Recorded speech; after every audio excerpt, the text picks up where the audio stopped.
Hello, everyone, and welcome to tonight's episode of D&D Requiem, where we sit around, play Dungeons and Dragons, and you get to watch the shenanigans ensue.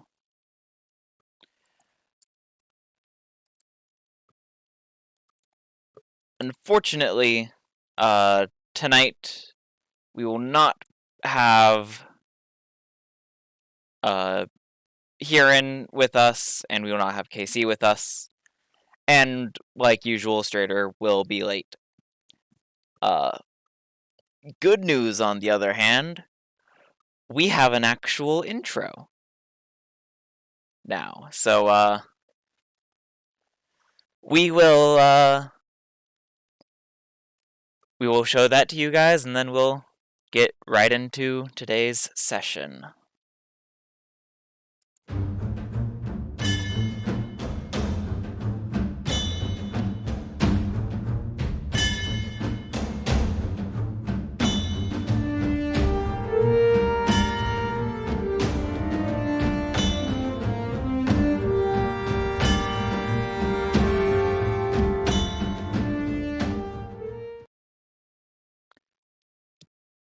All right.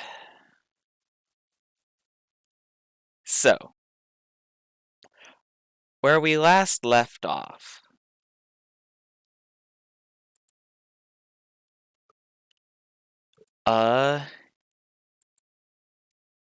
Hieran, Strader, and Panicker all decided that it would be a great idea to find out if they actually had sparks, and if they did, to figure out by stabbing each other / going through other methods of torture to force ignite them.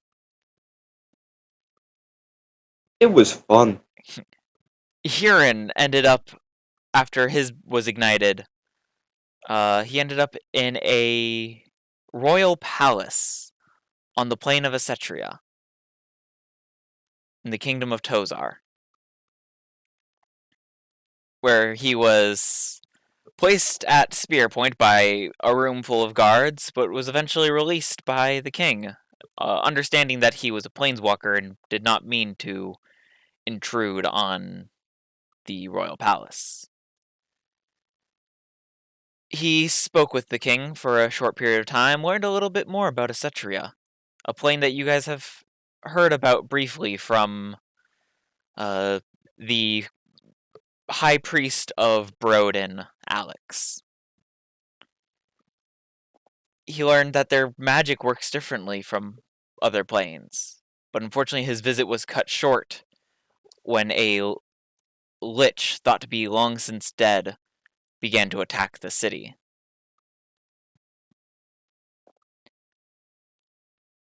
Eventually, Hieran returned, told the other members of the Guild of Guilds about his newly awakened spark, and that's when Panicker and Strader began to stab each other to ignite theirs.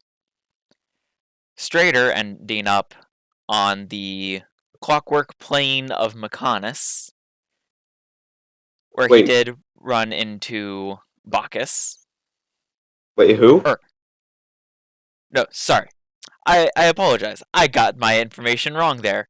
Strader ended up in Gehenna, right along the banks of the river Styx, and was quickly being approached by various fiends.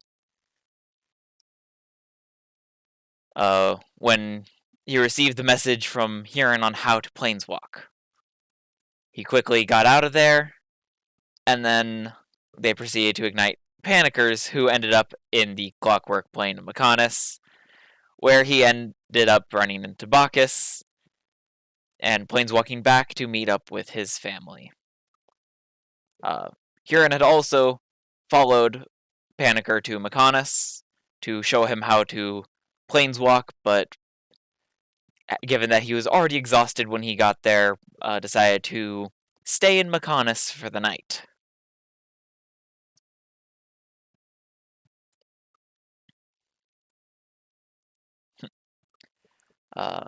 With all of that done, everyone got a long rest. Phew, 1 HP. pee for too long.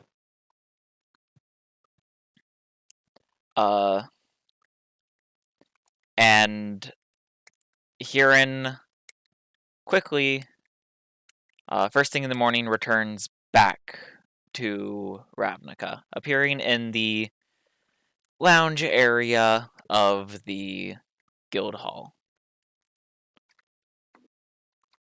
So now, Guild of Guilds, I ask you, what would you like to do?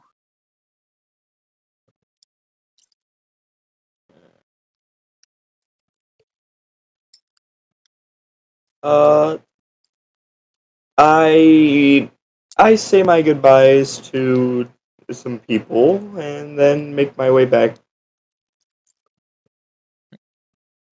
They both give you big hugs before you leave, asking you to make sure to, come back and visit as much as you can.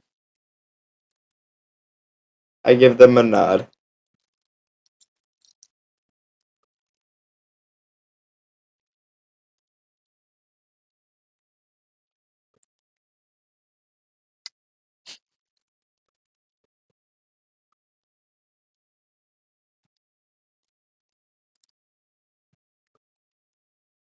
So, Panicker, you begin to return back to the guild hall from the shop owned by your family. I am going to also keep an eye out once I make my way out of the shop. I am on my own very much.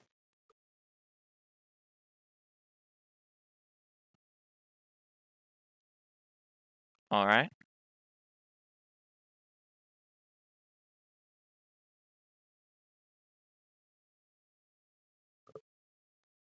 Uh, Go ahead and give me a perception check. So, All right. As far as you know, you're not being followed. well, shit. Because that's what happens when you roll a 2.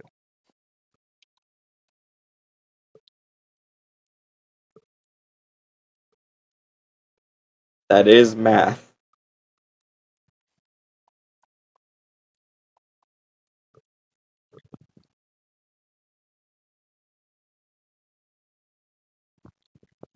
Out of character question. All right. While the bananas were busy stabbing themselves, would I have been able to have slipped away? Of course. I'm just going to say for posterity's sake, because of what happened, that freaking would already be over at the guild hall. All right.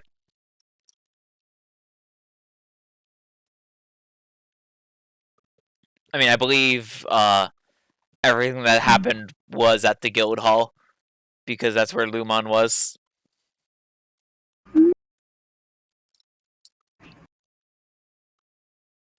I don't remember, but as soon as they started stabbing each other, he probably would have stayed in the Golgari room. All right.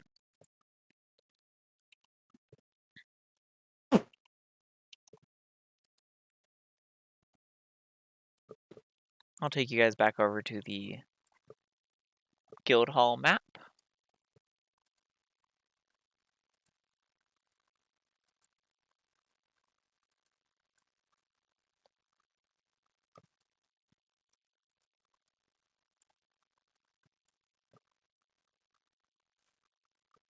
So Rickon is in the Golgari room. And Huron had just appeared in the lounge. Hey, now there are two of them.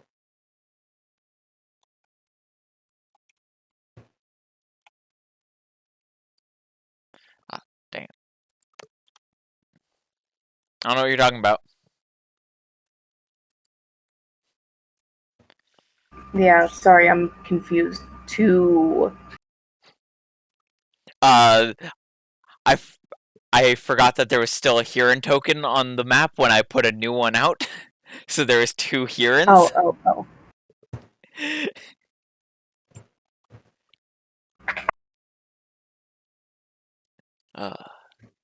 You became Huron for a second.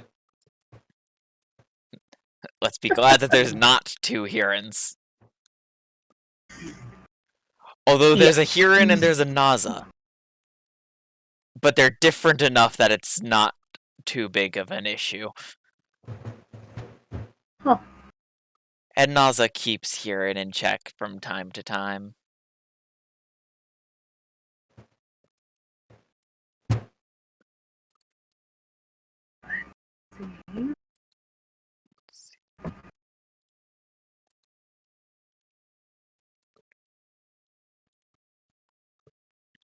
But with everyone back at the guild hall, what would you all like to do? And you said it's all quiet now? Yep. Okay. With it being quiet, Rickon's gonna peep out of the door, make sure the coast is clear before exiting out. Alright. And Paniker's going up. Yep, he is upstairs currently.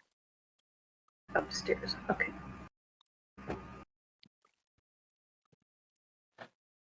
Door open.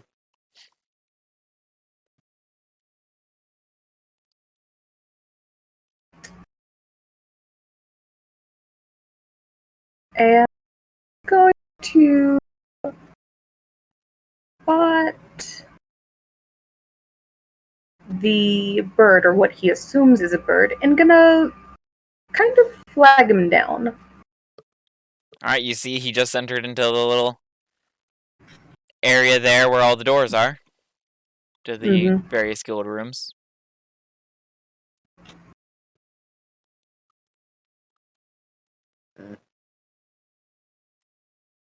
Clear his throat and then go.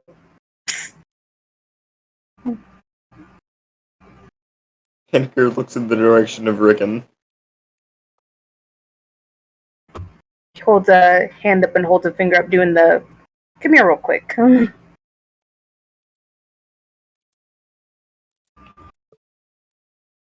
Hello.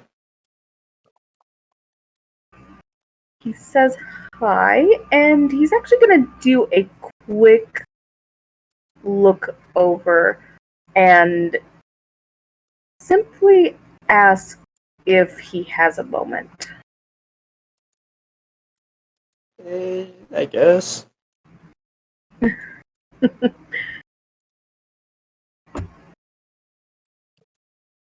Rickon's going to kind of move some of the wrappings just off of his chin a little to expose just a little bit of his lips. And he says, I have to ask, what's your name? Paniker. He goes, how interesting. Can I borrow you for just 5 minutes? Paniker looks at his non-existent watch. Oh, would you look at my wrist? I guess 5 minutes wouldn't hurt. Not like I'm doing anything currently. And out of character real quick, how tall is Paniker? Let me check. 5'7". Oh, so they're about equal height. Good. Okay. So in character, Rickon's going to reach over and gently boop him right on the beak.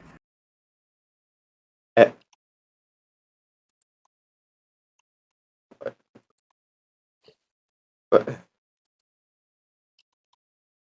Henker's I confusion. apologize. He's like, you are by far probably the most fascinating thing that I have ever seen. He's like, and I've seen quite a lot, actually. But I don't know whether to take that as a compliment or a compliment.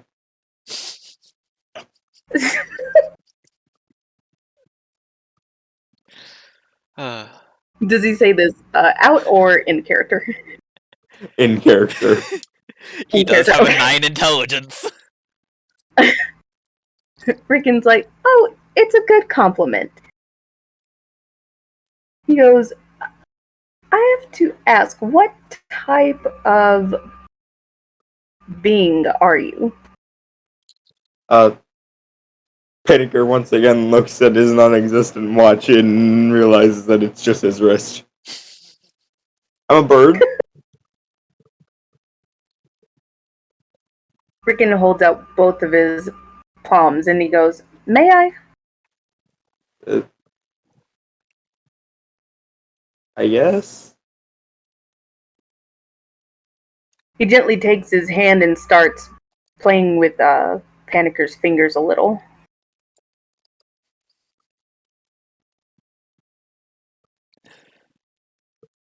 He goes, huh. You have bones. Interesting. Yes.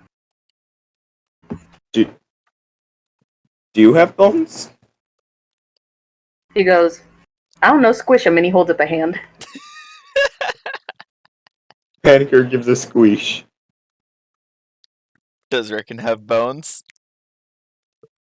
Yes, he has bones.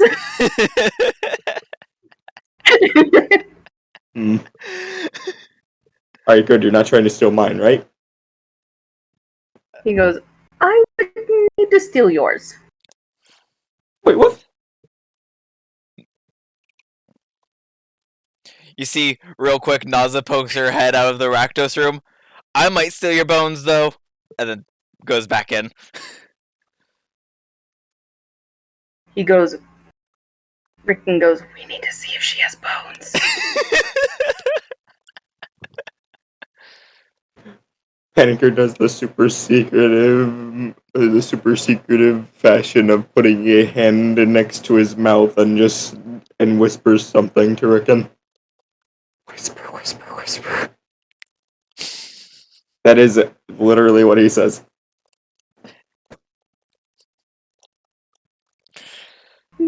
After they talk for a little bit, Rickon basically just tells him, nice to meet you, and he's going to go down. Let's see. Actually, no, he's going to stop by. Take a look real quick on the map. Oops, not that room.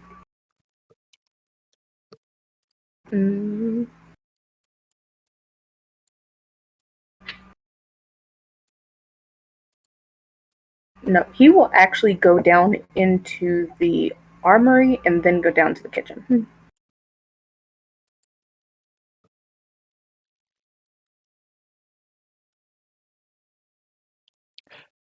Panicker. Oh. Now that you have entered into the Demir room there at the guild hall, you notice sitting on your bed is a box that was not there before. A box? Ooh, a box. I wonder if there's shinies. I inspect this box. Do you open it? It is not labeled in any way. It's just sitting there. I inspect the box a little further. I look underneath the box to see if there's another box. There's not another box underneath. It's just Impossible. A box. I open the box. Inside the box is a note and a small little metal thing. Is it shiny? A little bit, but not super shiny. It's shiny in that it's metallic, but it's not like noticeably shiny. But the note says, "Congratulations on making it to the first rank of Demir. Here is your spy's murmur." And then it details what the magic item Spy's Murmur does. Wait. Which is... Let me pull up the description. This headpiece, crafted from dark metal, is worn curved around the ear. If you know a creature wearing another Spy's Murmur, and that creature is within 1 mile of you, you can communicate telepathically with each other. As a bonus action, you can allow that creature to hear everything you hear for 1 hour. You can end this effect as a bonus action, and it ends if you're incapacitated. It's an uncommon magic item and requires attunement. Well, good thing I wear something that goes over my ears. This thing will go completely unnoticed. Yeah. I mean, plus, even if you weren't wearing like a hat of any kind, you could put it underneath your feathers. Feathers. This is the best item to give to a bird man who wears an aviator hat. Note, it does require attunement to use. I don't think that'll be a problem for you currently. I have 3 of those.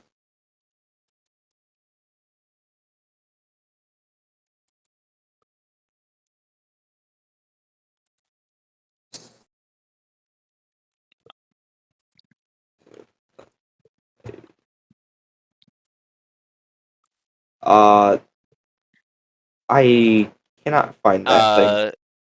If you refresh your character sheet, it should be in your inventory.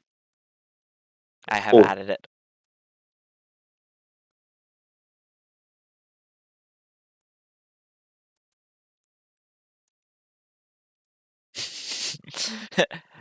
Fill them attunement holes. I mean slots. Yeah, slots.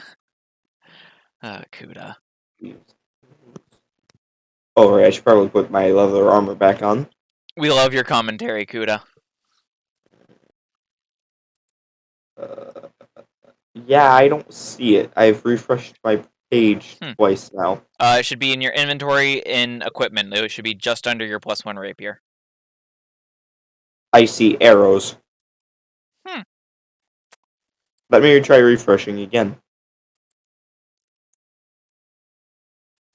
Yep, those are still arrows.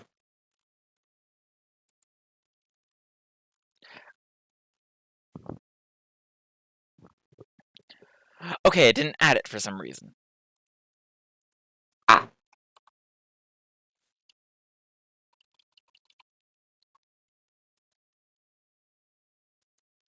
I don't know why, but it keeps taking off my Refresh leather again. armor.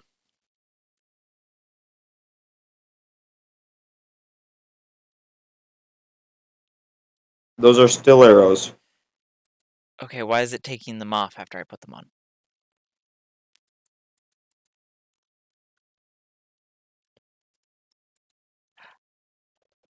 I will send you the direct name of it so that you can manually add it in yourself. I mean, it also keeps making the leather armor that I put back on take off. Okay, that's weird, but that's the name of it, so you should be able to add it in there.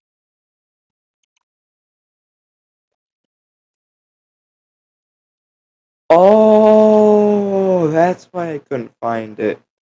The apostrophe, was that the issue?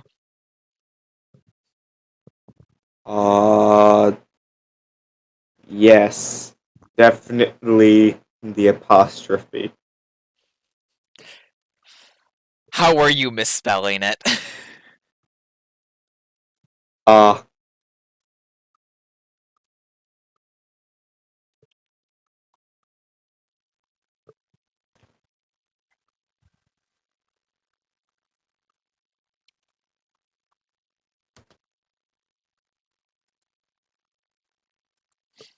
Do not question how I have edited what I have sent to you. Alright, but so you have that now. Yes. It does take an hour to attune to it. I will sit around for an hour and do nothing while I sit on my bed. All right.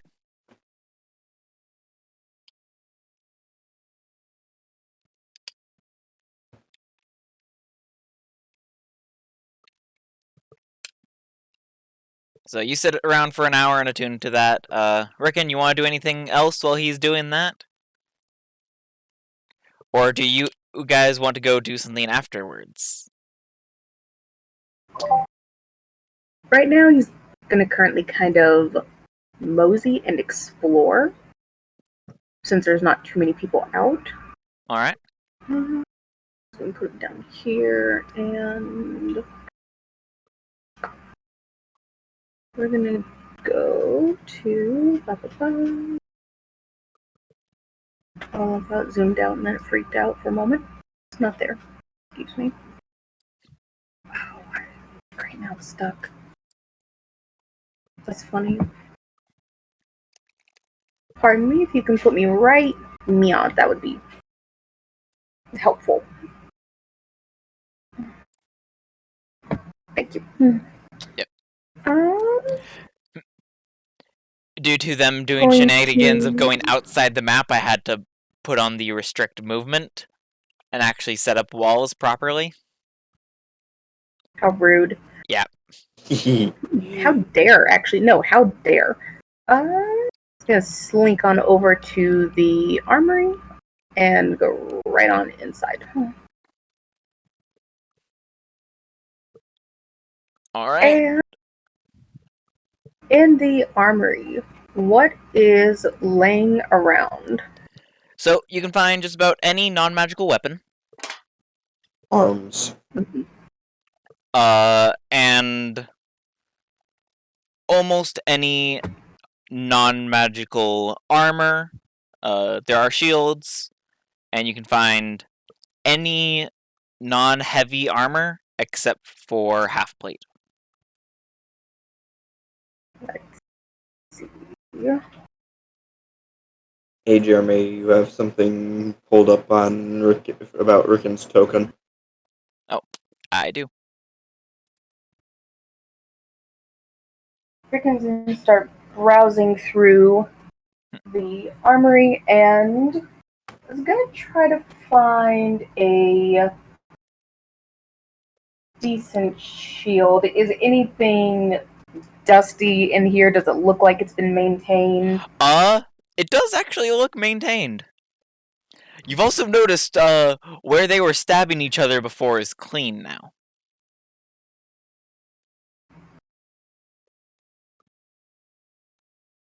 No He just looks at the area and goes, "Oh, what black magic is this?" A cantrip. One that you are capable of knowing.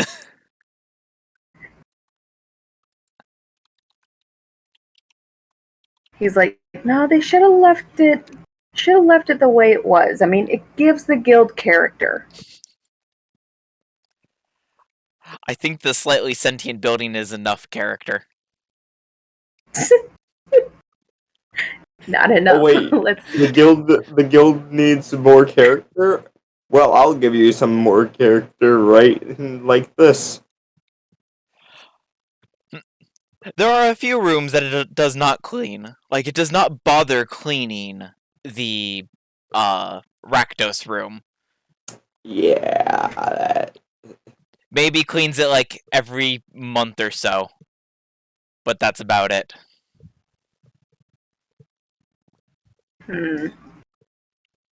Everything else is cleaned daily.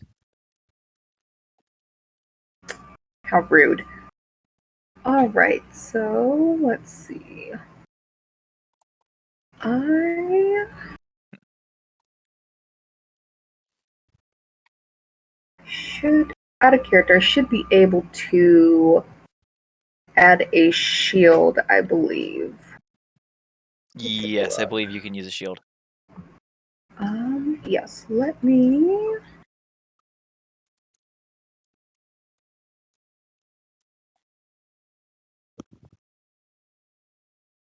I'll add that in just a moment. After Finn finds a shield, he's going to mosey on over to the kitchen, and first thing he's going to do is peep inside. No one's in there currently, correct? No one is in there currently. What time is it at the moment? It's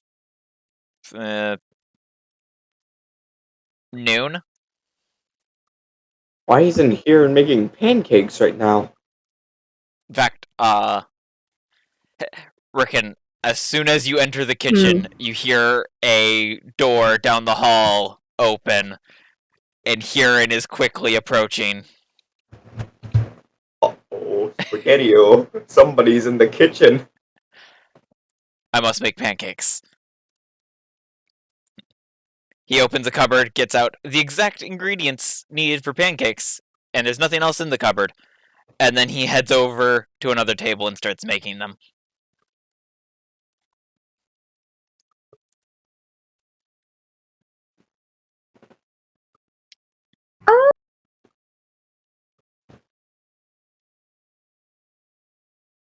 Rickon just watches him for a good minute or two as he just magically opens his cupboard. And he's looking mainly for something to drink. I don't think he magically opened it. I think he used his hands. Hands are magical. Always remember. Looking for something to drink. There is nothing in the cupboard that Huron got ingredients out of. But there does seem to be an ice box next to it. Is it on this side or this side? It's on the right side. Going to get down and start hunting through that. You open it up. What kind of drink would you like? Let's see. Is there any type of alcohol? Is there a specific kind of alcohol you're looking for? He's looking for blackberry mead. There is a single bottle of blackberry mead in the icebox. Nothing else. Anything after while I was gone? I had to quickly go let out my cat. And she followed me back in. Rickon was looking for a drink, found exactly what they were looking for in the icebox.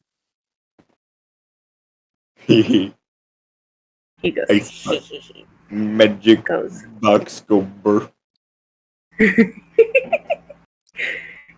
He's like, oh, this is going to help me sleep good tonight. He's going to grab that, close the icebox, and slink out of here while Huron's currently making pancakes.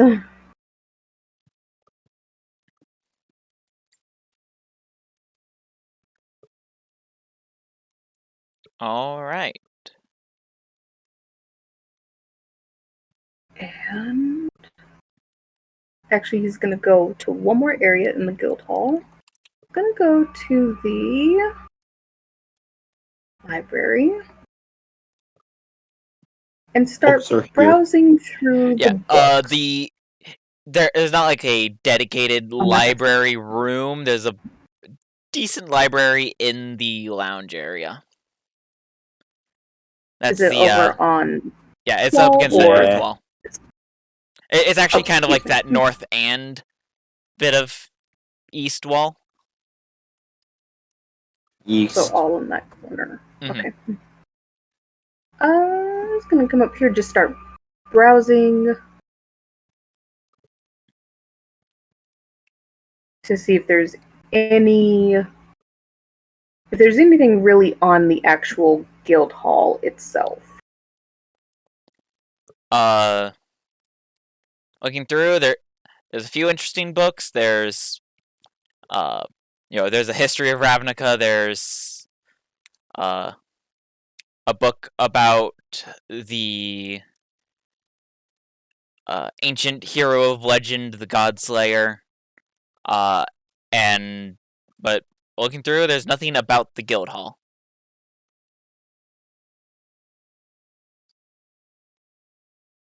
He goes, well, how shitty is that? He's like, there's always a story hidden somewhere or another. Damn. I mean, if you had a magic building, would you want a book detailing about how it works? Out of character? Yes. I mean, there's good reasons to have it and bad reasons to have it. Good reasons, it's useful for the people who are supposed to be at that building. Bad reasons, it's useful for the people who aren't supposed to be at the building. Good reasons, it's useful for the people that are inside. Bad reasons, there can be many people who can go inside.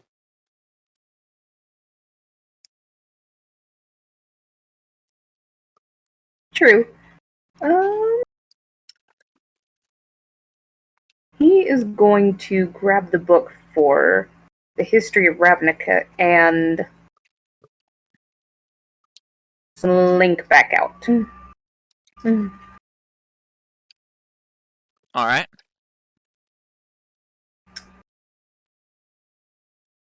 Looking at it, it appears to be the most recent edition.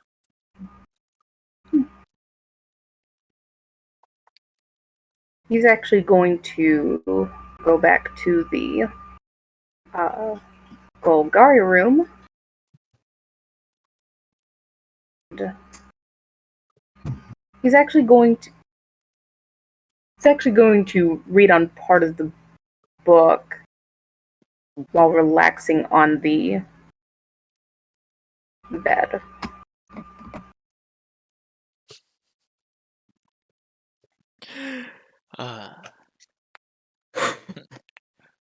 With this being the most recent edition, it does include information and stuff about the original Guild of Guilds. So. Includes basically everything up until 20 years ago. Huh.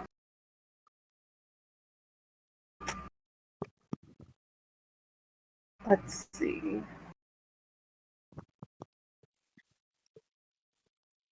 Let me take a look at one more thing. But that 30 years of history right after the Day of Darkness is like, it's like when you're taking US history and you've just finished up with the most recent war and now you're just going over all the presidents and their various plans. It's pretty boring. I don't get it.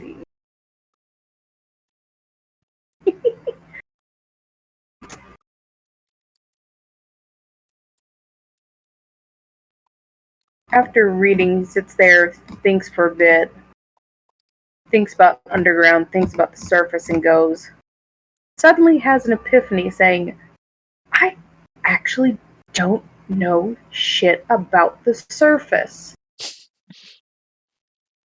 Fuck.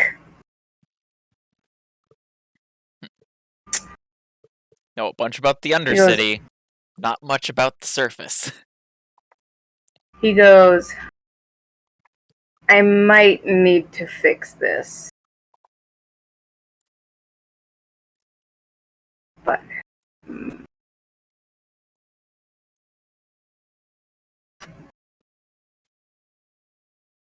and quick question, in this book, is there a map or no? There's a map, yeah. He's gonna rip the pages out. Uh-oh. Alright.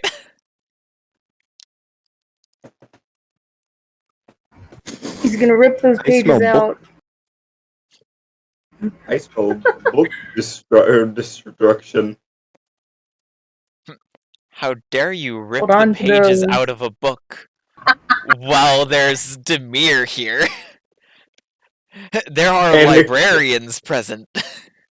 Panicker gets up from his small bit of resting on the bed and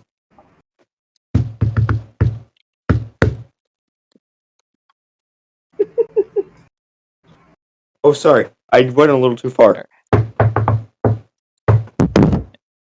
I believe you said you were in the Golgari room. Yeah. Panicker does the small little knocks and then just one last hard one.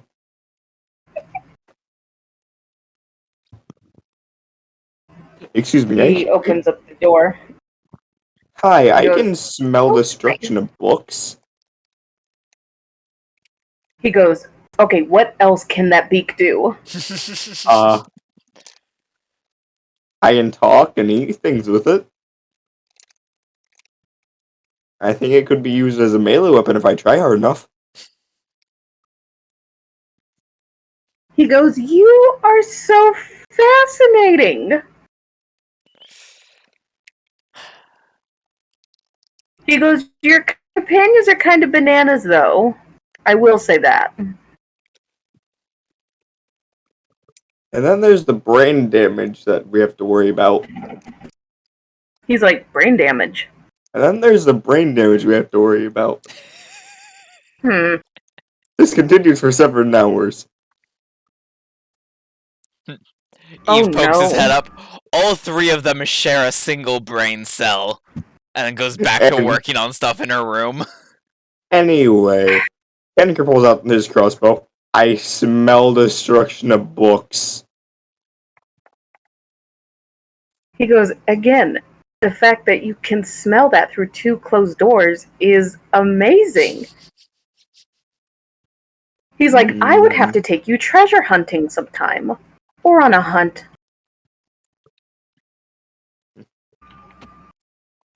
Panicker begins loading the crossbow. So, what book did you destroy? Oh, he holds out the book and he shows it to him. If you wanted a map, you could have asked for one. He goes, this is more up to date. I could have yes, looked I at could this have and made a asked. sketch. Panicker, that's the most intelligent thing I think I've ever heard you say. And then Wow. she goes back in. I don't know whether to take that as a compliment or a bad compliment. Rickon's actually confused as well. He's not for sure on how to actually feel about that. He goes, I think that was a bad compliment. This time Naza sticks her head out. A true one, though. And then goes back in. He goes, Rickon just goes, wow, they don't seem to like you a lot at all. He goes, what did you do to them? Oh no, we like him just fine. He's just an idiot. She has a point. And that point may be a dagger coming through her chest. Oh, I'd like to see you try. How dare you insinuate I don't have enough daggers to try hard enough? I mean, if you want, we could always take it down to the training room. By the way, would you like some daggers, Rickon? He goes, Panicker begins opening up his backpack and pulling out the box full of daggers. He goes, wow, how many do you have? Well, I have 8 here in this box. I've given some of them away. Some of them have been used. Most of them are here. He goes, aw, some of them might be hungry. He's like, you might need to fix that. I think that's why I have so little. I think some of them ate each other. He's like, oh no, oh no.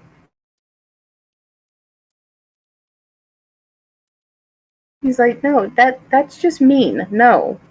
They don't need to be eating each other.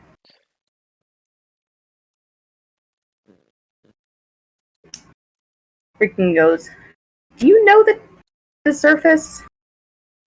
I have walked around here a lot. Huh. I mean, like, for about 2 years I've roamed. He goes, I've been to a lot of places. Freaking goes, is there a favorite spot?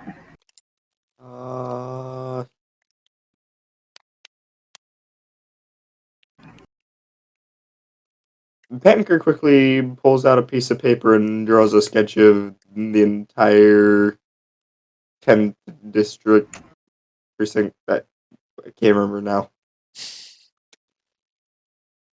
It's the 10th district, and then it's separated into the 6 precincts. Yeah, that. He draws up.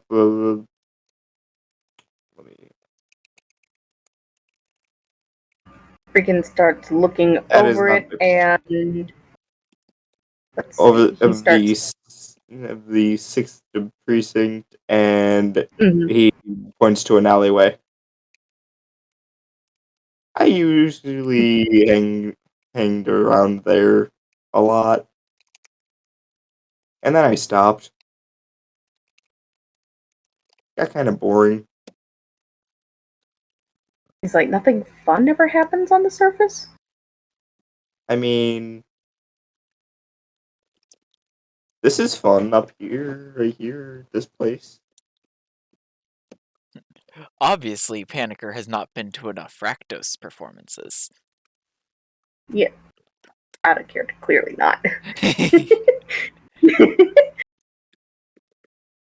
Rickon thinks for a moment as he looks over the map, and he recognizes 3, possibly 4 distinct buildings. He points them going, okay, I know that one, I know that one, I know that one all too well. Would you that one I avoid at all costs. Would you like me to get you a map that isn't parts of a book? He goes, oh, yes. He goes, I'll trade. Alright, I'll get to somebody about putting this book back together. Panicker quickly draws up a nice map of the 10th district.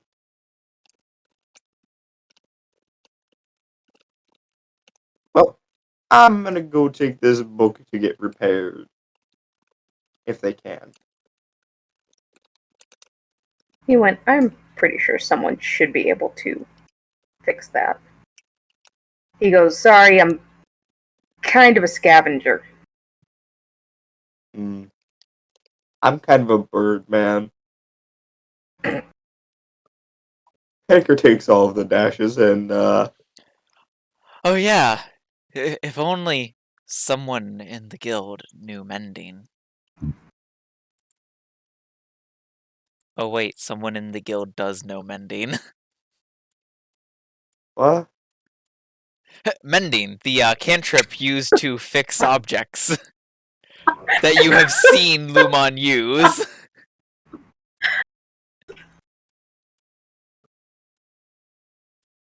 I have? Yes. I didn't see Lumon's token, so I assume Lumon wasn't here. I don't know why Lumon's token wasn't there, but it should have been. I run to Lumon after taking all of the dashes and just... Hey Lumon, can you do me a favor? What is it? I pull the book with the ripped pages out and just start doing a certain thing. I'm just gonna... You're just, shoving the pages onto where they're torn from kind of thing? Looking gifts. Oh, boy. Ah, yes. Sort of just... I suppose. And she takes it and she kind of lines up the pages and she holds her hand there for about a minute, and when she releases them, the pages are fixed. Thank you. I then look for a place that looks like it's missing a book and put it back. Put it there. Alright. Easy enough to find. Phew. Almost lost my cool there. Totally didn't lose my cool when I tried talking to Lumon about fixing the book. Fix it, fix it, fix it, fix it, fix it. And then I go up, and by the way, never hurt books again. He's very. Ricken goes, huh. He goes, this feels familiar. It does?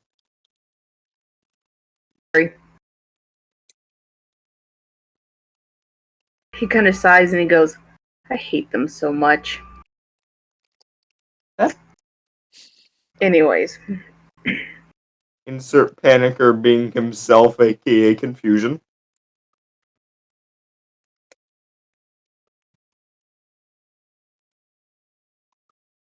Correct.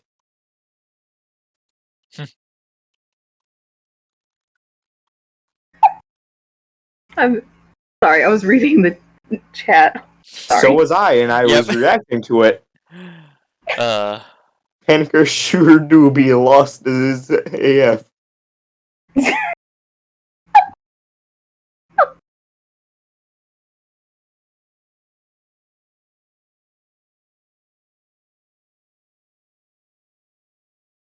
Anywho, he goes, what is there fun to do up here? Besides walking around. Follow me. He goes, alright. Could always go give the Rakdos a visit. Down. He goes, yes.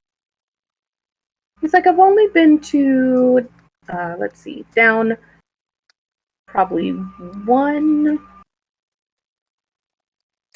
performance ever. This room. He goes, actually, I didn't mind the entertainment. I found it quite enjoyable. I apologize for stealing your brain cell, Kuda.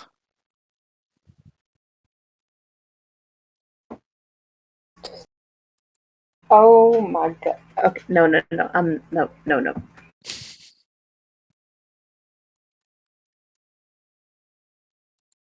And I guess he will let Panicker lead.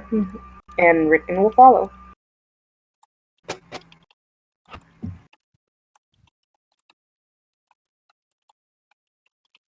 This room is somewhat fun. You can throw things and or do things. Ah, yes, the training room. He goes, oh, show me. Well, to start, Panicker takes off his backpack and pulls out the box and then pulls out 4 daggers and sets them down and then throws one. Honestly, I'm surprised you keep all of your daggers in a box in your backpack. I figured you just had like the inside of your jacket lined with them for ease of access. I mean, that's only 8 of my daggers in the backpack. I still have 5 in my jacket.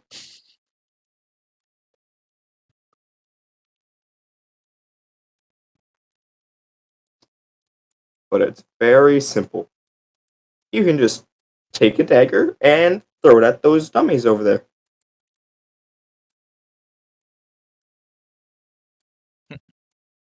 Ah, did you want to go around, Panicker? Panicker just does the inhale screech thing.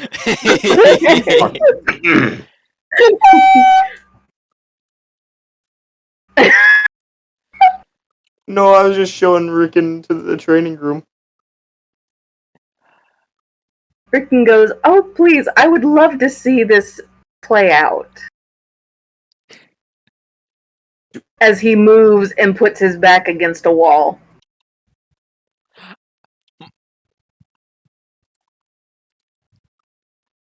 Wouldn't it be fun, Panicker, to see what your skills are like against mine? He's going, do it. You know what? Hey, Ricken, want to see something cool? Uh-huh. Panicker goes back to the Mechanus.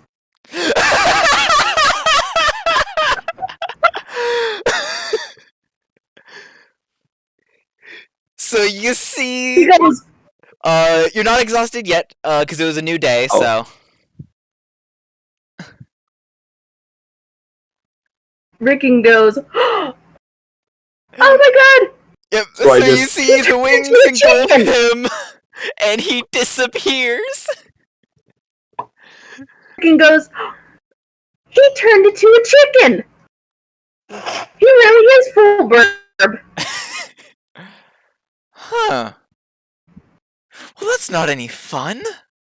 It's not fun when they He can goes, actually no. run away.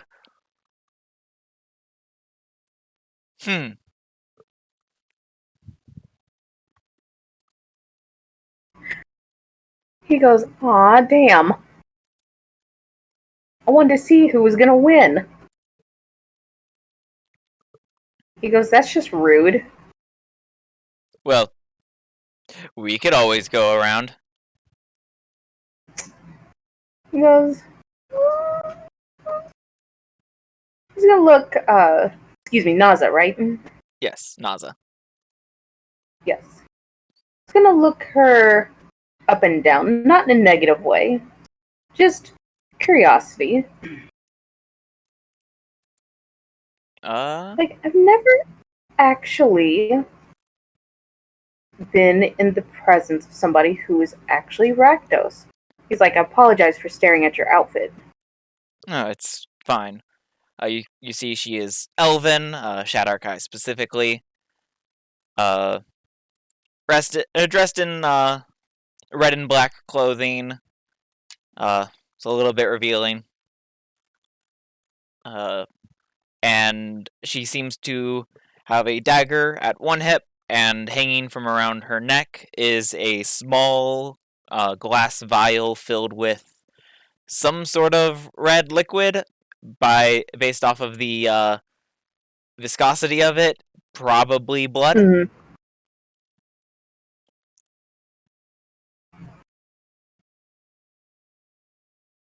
Britain kind of gets stuck looking at her complexion and her ears a bit, and kind of tilts his head to the side, says, pardon me for if this seems kind of bold. What species are you? I am a Shadarkaya, more commonly referred to as a shadow elf.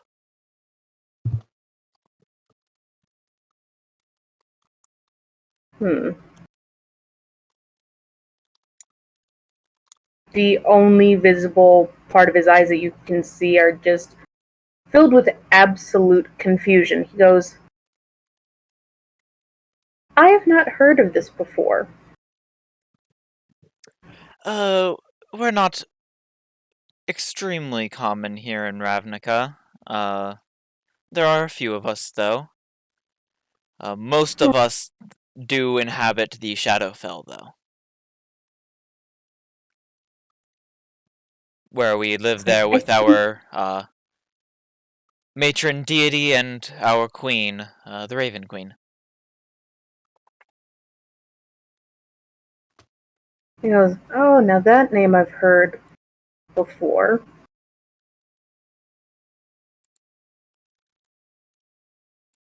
And he doesn't say anything else as he starts thinking of someone from the past.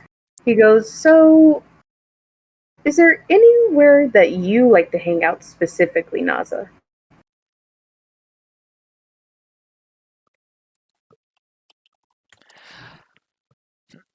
Well,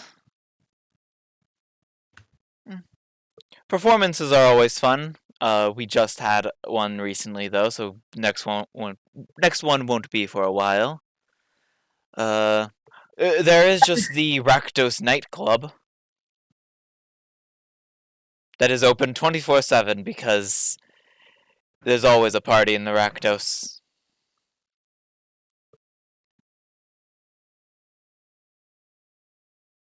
He's like, huh. One place I've gone to occasionally, and I found it quite enjoyable, is a tavern here called the Whistling Arrow.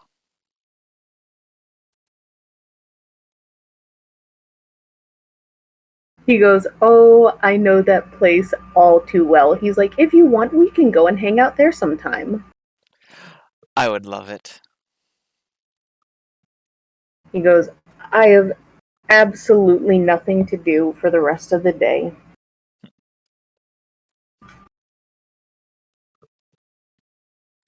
Well, I suppose we have two options then. Go to the,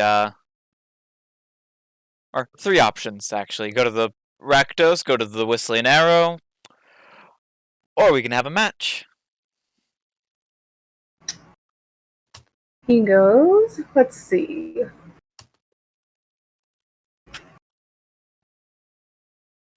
He's like, "You know what?" He's like, "I wouldn't mind a match." As he starts stretching out his muscles and then starts popping his shoulders a bit.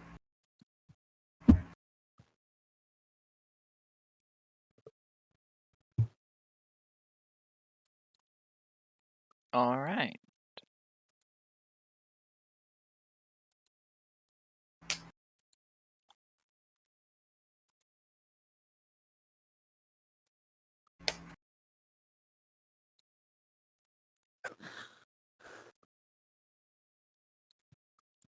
Apologize, I'm looking at chat.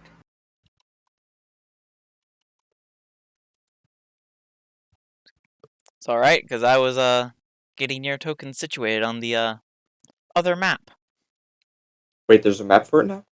Not exactly, it's just my random battle map. Oh.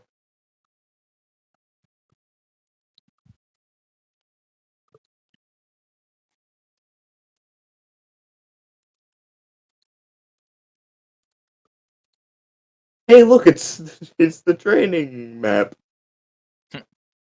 Looks just like the old one that was in the guild hall. Now it's bigger.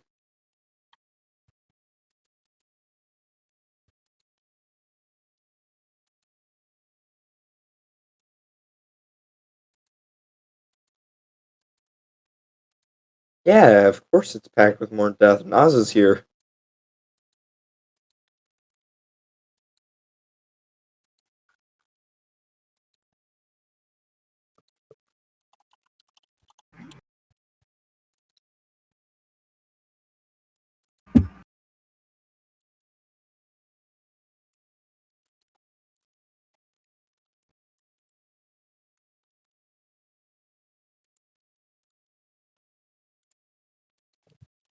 Oh, yes I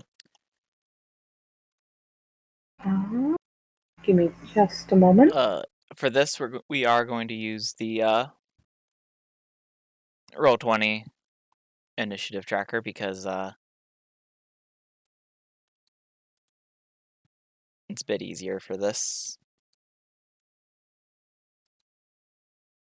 It is just two people. Mm-hmm.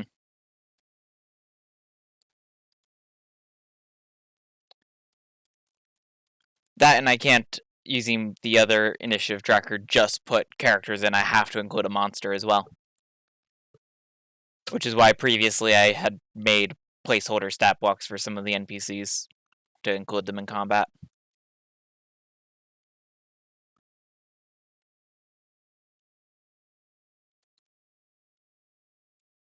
Zero.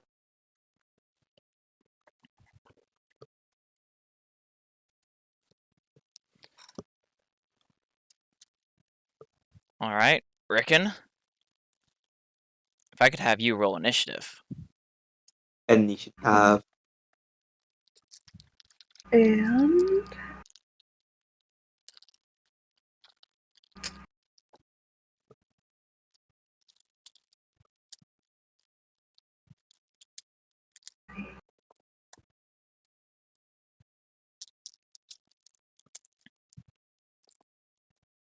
And real quick, how do I do that through? Where your initiative Yes. bonus is on D&D Beyond, you should be able to just click the bonus and it'll roll it.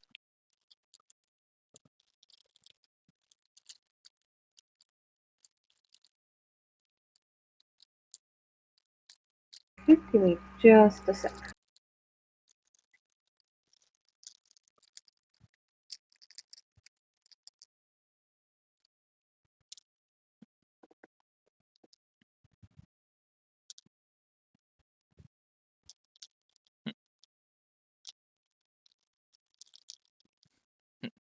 Naza also looks at you and just says, "Before we get started, how easy do you want me to go on you?"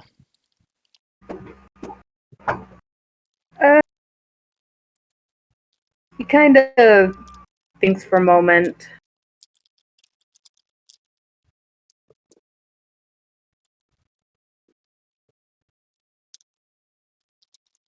He goes, "Alright, explain to me this. What's your version of easy?" I don't start off the fight by blowing you up.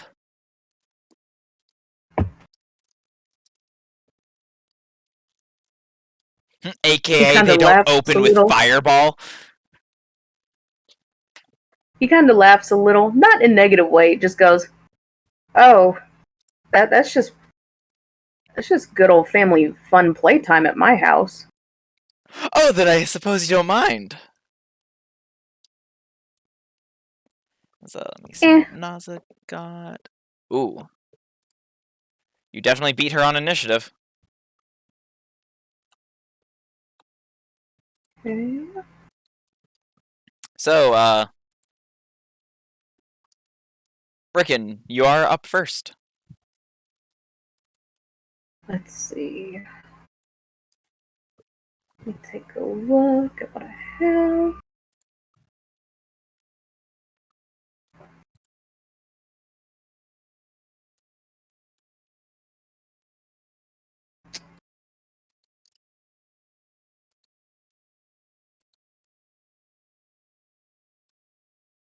Apologize one moment.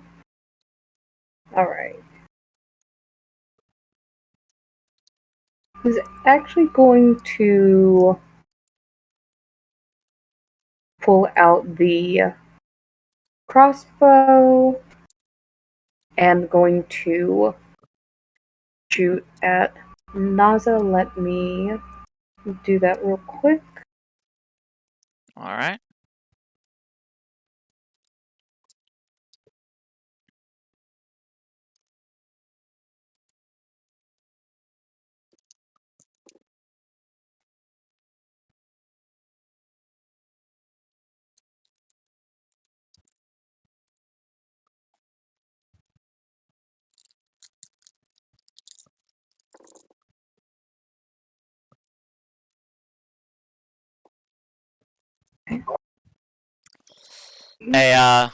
A 7 will miss. Okay. Any bonus actions? No, but since I didn't move, he's actually gonna move. Gonna move over this way. Alright. Naza's turn. Mm-hmm. Just as she said she's going to, you see some flame appear in her hand as she throws it, and it actually soars right past your head and lands behind you. But you do get caught in the blast still. I need you to give me a dexterity saving throw against her fireball. Okay. Let's see. That.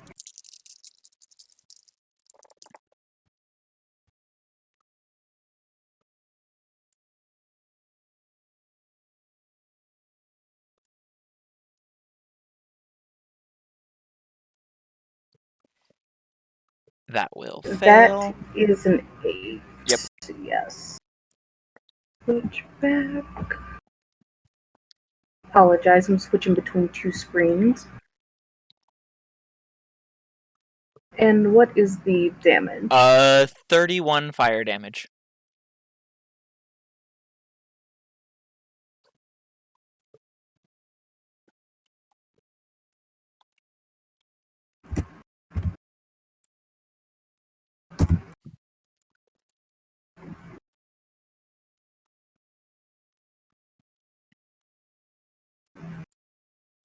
Freaking coughs, can't breathe, takes off part of the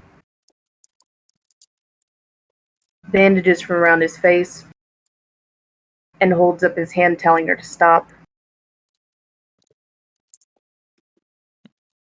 Alright.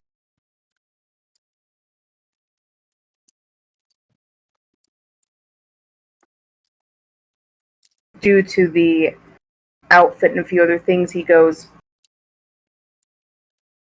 I don't have a problem with that spell.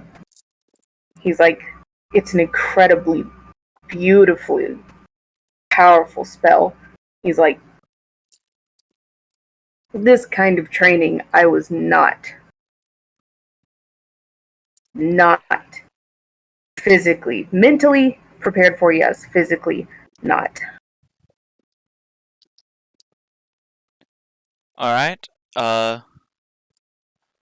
Lumon, darling, could you be a dear? Lumon lumbers in and heals you enough to get you back up to full. Okay. If you want to take things a bit slower, then I suppose I can do that. He goes, I am out of shape, and if they heard about this, they would kill me. He goes, let's try this again a little bit slower. He's like, and then we'll see if we can get to hard. Alright. Well, it is your turn again. Okay. Switch this.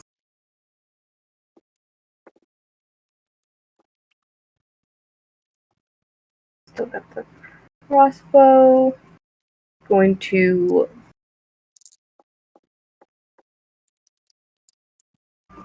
shoot again. That will miss. Huh. Alright. No bonus action. Alright. Her turn.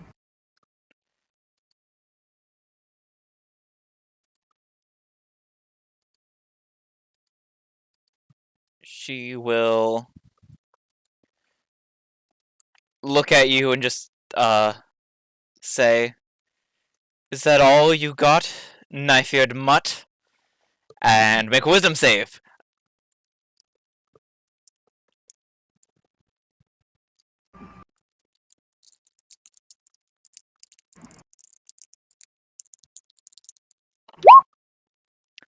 You pass the wisdom save, meaning you take no damage from her vicious mockery. You can feel the magic laced into her words, and you feel it hit you and wash over you, but you're able to shrug it off and feel none of the magic's actual effects.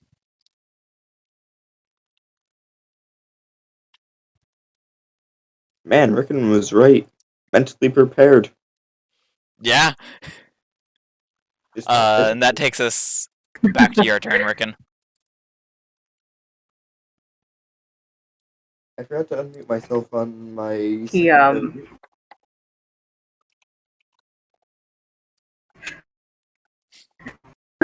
I see you over there, Kuda. Stop.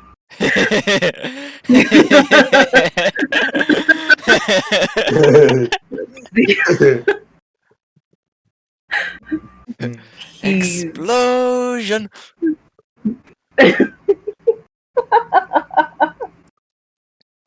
I have a feeling that No, I'm not doing. I have a feeling that by a little bit slower Naza meant alright, one turn. 35. Let me do some math real quick as I count spacing.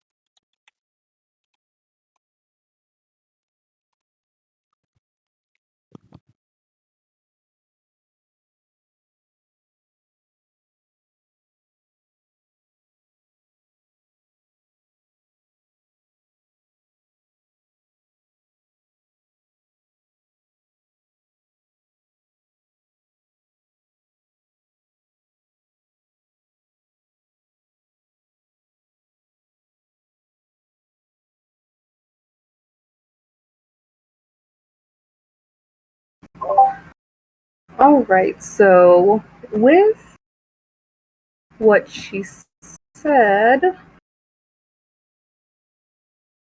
he's trying not to let it bother him. He's gonna move up 35 and swing with the mace instead.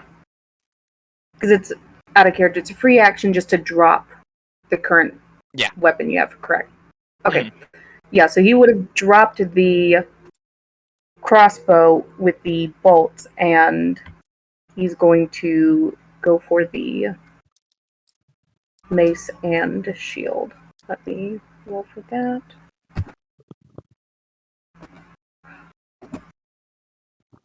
You hit her with the mace for 4 bludgeoning damage.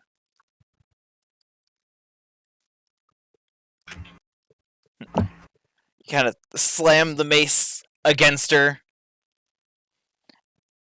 She grunts a bit and then just, nice one. Is that all? No bonus action. Alright, her turn.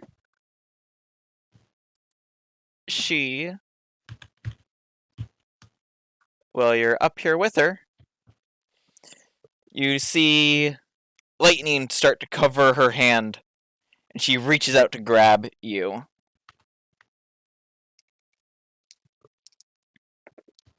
He kind of smiles from under his wrappings alone and goes, "Oh, that's nice." Does a 10 hit? No. Alright, you're able to kind of weave away from her hand as she tries to grab you with her shocking grasp. And then she will spend...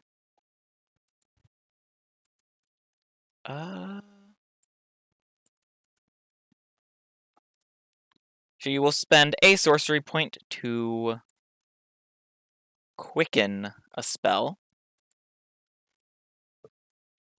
And I need you to make me a wisdom saving throw as you hear a dissonant melody in your head. Or a discordant melody. You'll fail that time.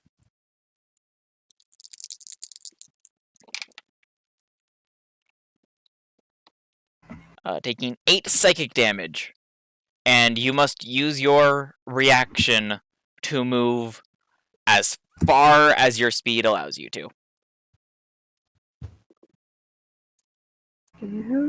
As you failed the wisdom saving throw of her dissonant whispers.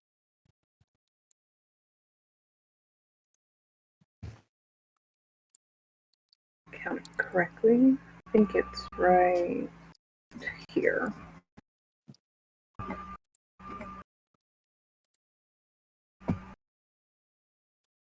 Okay. Alright. And that takes us back to your turn.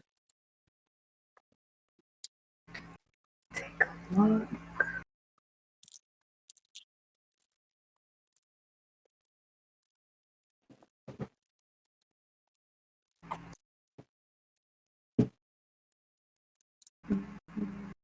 Let's see.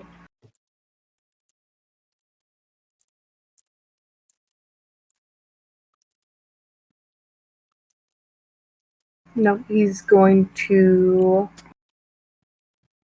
move back up and wing again. No, I'm not going to use that. Okay. Maybe about there.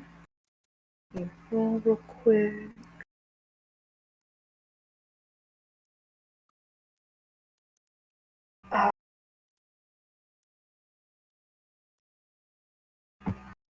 Another 20, nice. Yep, that'll hit for 8 damage.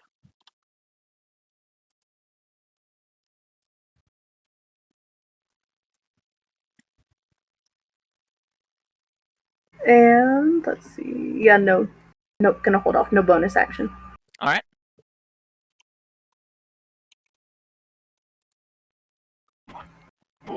Naza's turn. You see as she casts another spell, a tendril of psychic energy appears and lashes out at you, and I need you to make me an intelligence saving throw.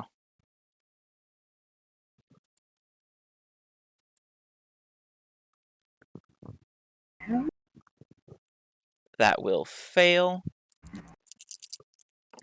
Man, you're rolling a lot of the same. Yeah, that's kind of... Yeah. So far, my theory is working. That if you do not use your physical dice, you do not get your luck. But you take 8 psychic damage, and you cannot take a reaction until the end of your next turn. And on your turn, you can move, use an action, or a bonus action, but only one of those 3. And then she will move 30 feet back. Damn. Time to pick up the crossbow. Tasha's Mind Whip is a nasty spell.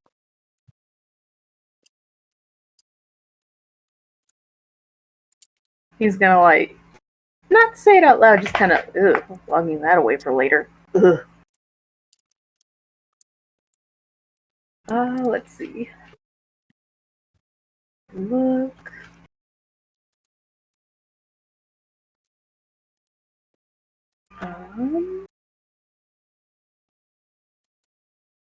How far away currently? She moves 30 feet back. 30 feet, okay. Thing. Nope, abstain.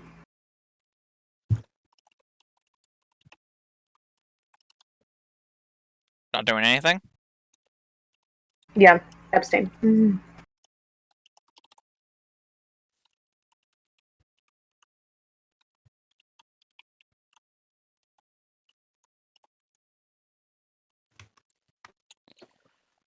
Alright.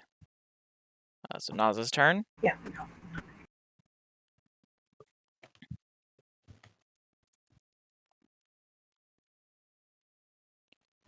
She is going to point her hand out and shoot a bolt of fire at you. I assume a 24 will hit? That hits.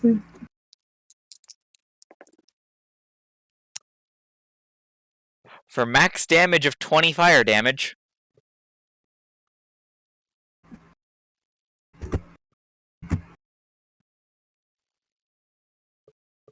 And that is her turn.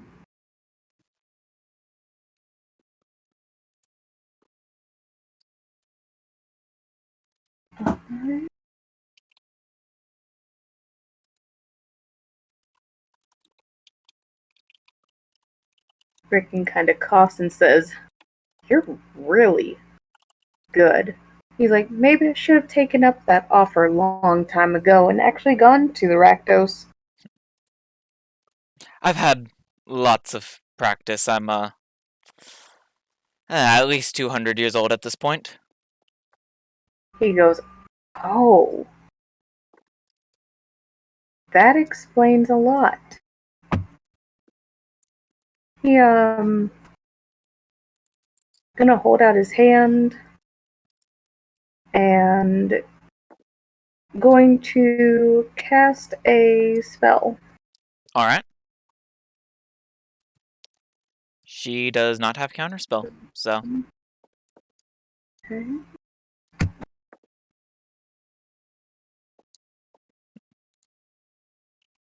Look at one thing. And she needs to make a con save. Con save, alright.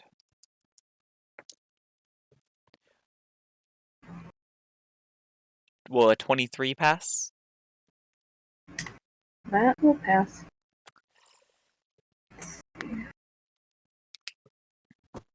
So half damage on a pass?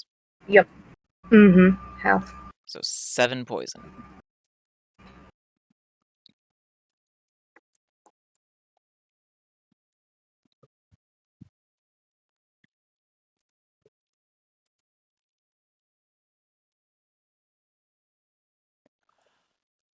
As a reaction to the Ray of Sickness, I need you to make a dexterity saving throw as she points a finger at you and you become engulfed in hellish flames.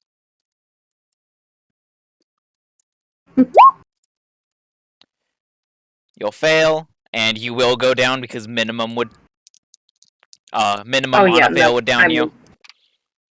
I'm Yeah. aware. So you would take 8 poison, and poison fire. Oh yeah, he'd be down. Yeah. Lumon rushes over to you though and uses a cure wounds on you. Restores 10 hit points.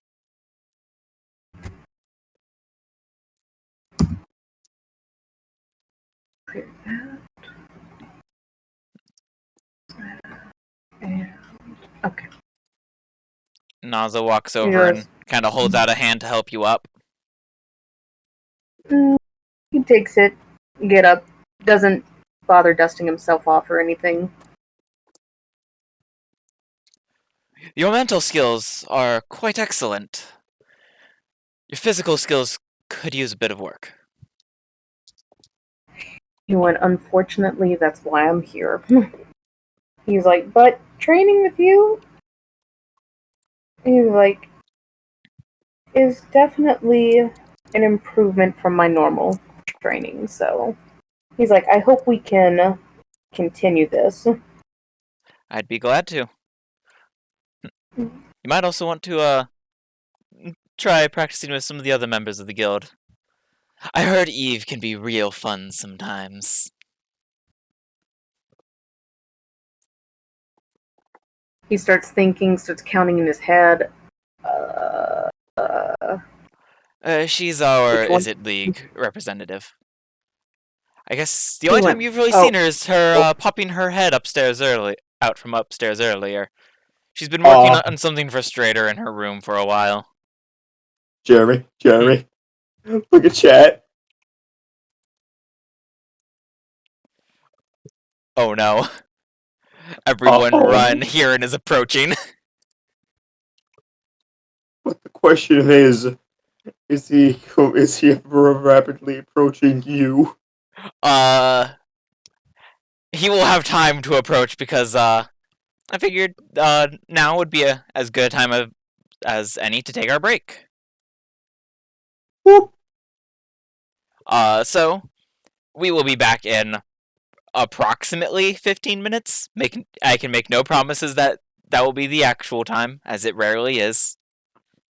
So we will see you all back here then. It will be the base time that I will begin yelling at Jeremy.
And we are back.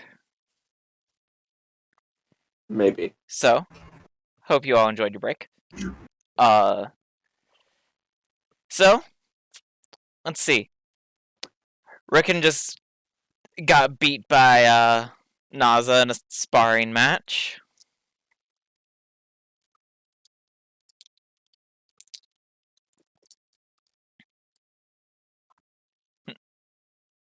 As Naza helps you up and mentions a few tips and mentions that you should spar with some of the other people, she leans over to you, Rickon, and says, "Now why don't we take a stop at the Whistling Arrow? I feel like you could use it after that." He goes,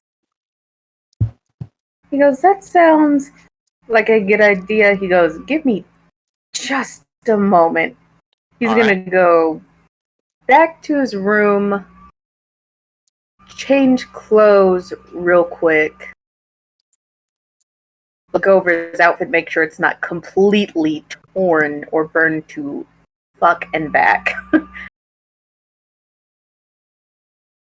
After he's changed into a different Golgari themed outfit, then he'll meet her at the front and they'll both walk to the Whistling Arrow. Alright. You guys go to the Whistling Arrow. I realized that I need to make a map for this at some point. I do not have one currently, but I'll need to eventually. You walk in, you see the barmaids, you see Bacchus there at the bar. He kind of looks around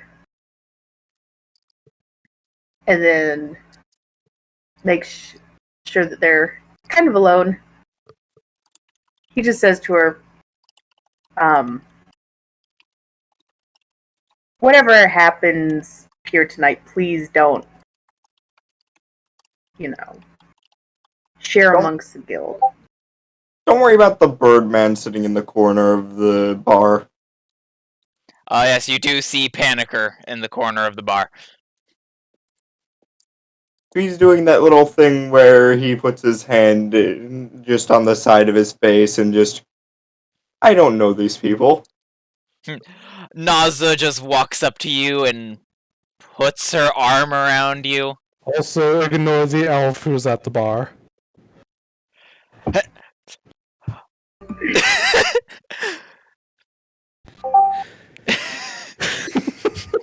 The fact that you came in, said that, and then left. So, I assume... I've been listening to stories of beautiful chaos from Dame's stream. I need to inject chaos here. Are you sitting next to Panicker? Yes. In that case, Naza goes in between both of you and puts an arm around either of you. Hello, boys. Sup? Hey!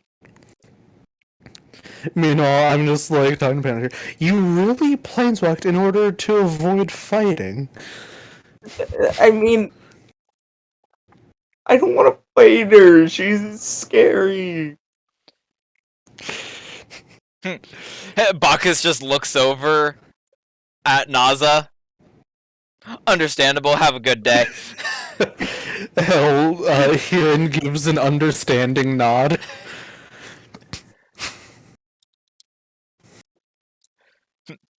All Bacchus needed to see was the Rakdos colors. Mm-hmm.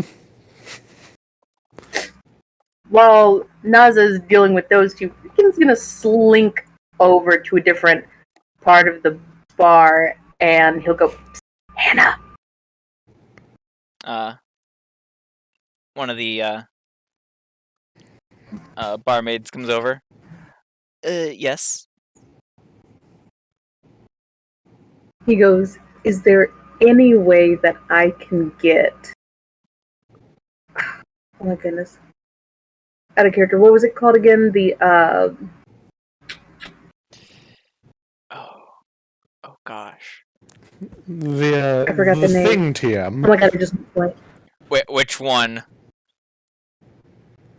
Quote unquote, the special one? The special one yes. that Bacchus has to go to another plane to get an ingredient for? That one? Yep. Oh, stop with that face. Sorry. Around the same time, I asked Marcus, "Hey, can I have that drink that you were collecting ingredients for yesterday?" What? I don't know what you're talking about. I- Meanwhile, Bacchus brings over a mug to Rickon. There you go.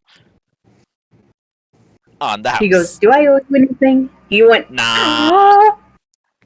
Nah, it's on the You house. just hear a little as he takes the drink and scoots a little further down. So here, how do you think they figured out I was here? I think that they saw the bird. Shit. Also, I just realized I still had my exhaustion marked. No, it's less I figured out you were here and more of, me and Rickon were gonna be coming here anyway. And then we saw the bird when we walked in. Then I saw my brother. Well, what about the... Panicker begins looking around in a very panicked manner. Looking There is around no for any other other birds. There is no other birds. Also, I'm surprised that you saw the bird first and not this thing, as I point to Fez. Is there a mirror in the When bar? did you get another Fez? Jimmy, we had, That's right, we had mending. Lumon mended. That was the thing that they saw Lumon mend before. Mm-hmm. That allowed them to mend the book. Is there a mirror in the bar? Yeah, there is. I point to the mirror and say, "What about that bird?" Panicker. That's a mirror. Yeah? And? That's your reflection. It's still a bird. It's still a bird. I was right, you are an idiot. No, my alignment is just chaotic dumbass. I wasn't talking to you here, and we already knew you were an idiot. That's an insult, right? I'm not sure. While they're arguing, Rickon is going to whisper to Bacchus to give Naza a special drink, and he'll pay for it if need be. By the way, Kieran. Yeah? That gives you a guy thumbs up. points to here. Panicker points to Rickon. Ripped up a book just for a map. Destruction of book. I know. I could smell it from the mirror room.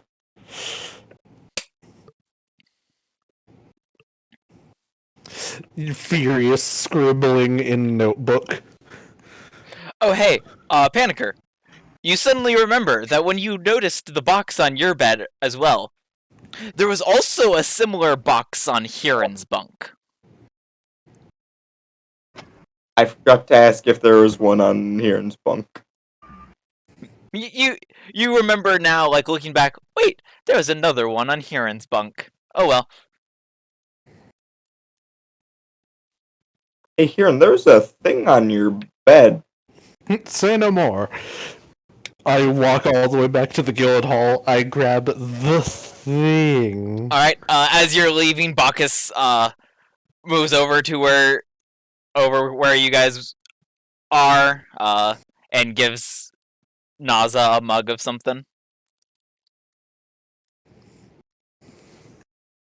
Hey, Nazo, that's a mug. I produce glasses from my bag to put them on, and then I just look over the frames. She's going to take a drink from it. Make a death save. I mean, Wait, Not a death save, a wisdom save. She got a nat 20 on it, so she passed. Wait. Oh, nice. what was it flavored with? The Mechanus Rust of Deliciousness? Nah, but one of the ingredients is oil from Mechanus. Kieran, It Are has those weird the frames effects. with? Are those the frames with no glasses? Yes. When Hiron pulls out the frames of no glass, I pull out the glass with no frames. Panicker and Herein, the two that are one brain cell. We do not. We don't share one. We are the same person split into two. Oh my gosh, and he's a Kenku, which is a raven person. And you're a Shadow Kai follower of the Raven Queen. Jeremy, is Panicker my stand? No.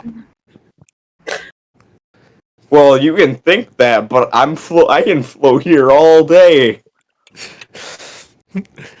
Fucking, you just see me get into a fight, fucking Panicker just appears behind me.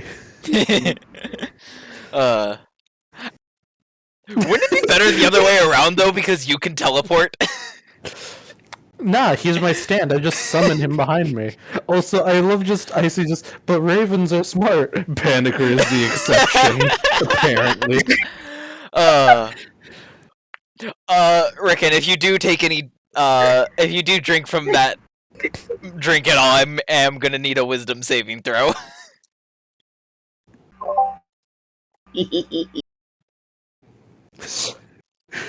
I just hear that he menacingly for a moment. Uh-oh. Oh boy! Natural 20, nat 1. Rickon, you go stiff for a bit, and like all of your movements become kind of like stiff and robotic, and anytime you speak for the next 24 hours, it has to be in like, hive speak. So, anytime you would use I or me, you have to use us or we. Things like that. Oh, that is beautiful. We are the Borg, resistance is futile. Don't worry about that whole book thing that I said, though, Hiron. I already fixed it. Good. We can be upset about it in silence. So anyway, here, and you go back to the guild hall? Yes. Going back to the guild hall, you going back to the Demir room? Yeah. There is a plain-looking box on your bed. I produce a knife from my bag, cutting it open. Inside it, there is a note saying, "Congratulations on achieving the first rank in Demir. This should be of aid to you," and then describes the usage of a spy's murmur. And you see under the note there is a small, dark, metallic object. To read you the same thing I read Panicker. This headpiece, crafted from dark metal, is worn curved around the ear. If you know a creature wearing another spy's murmur, and that creature is within 1 mile of you, you can communicate telepathically with each other. As a bonus action, you can allow that creature to hear everything you hear for 1 hour. You can end this effect as a bonus action, and it ends if you are incapacitated. It's an uncommon magic item, requires attunement. Let's see. You said requires attunement? Yes, I will send you the name of it so you can add it to your sheet, because when I I was already trying to... have it in my sheet. Alright. Because, yeah, when I was trying to add it to Panickers, it was, glitching out. I forget, how long does it take to attune to something? 1 hour. I spend an hour attuning to it. Alright. Are you gonna do what Panicker did and just sit on the bed and just do that thing where you just... Yes. Hive mind. And now we have clown-to-clown communication. Shut the fuck up, Hiron! We already had clown-to-clown communication, but now we have clown-to-clown communication that doesn't use my psionic power. Kieran, once you finish attuning to it, you do hear a voice through the spy's murmur. Congratulations on achieving this rank, Kieran. Sorry. Let me rephrase that. That was a slip. That was a slip up. Congratulations on achieving this new rank, Omahik, as they always refer to you by your last name. I'm guessing it's just my handler. Yep, it's Uanavor. Thanks. I'll make sure to continue progressing steadily. You do that. I can't wait to test you again.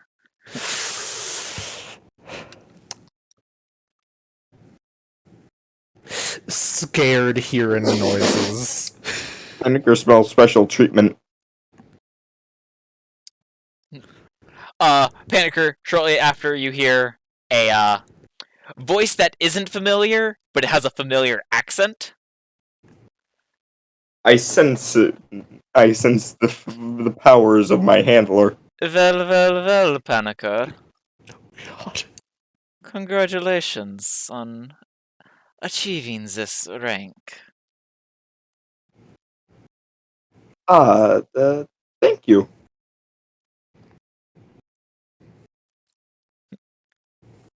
And the communication cuts off.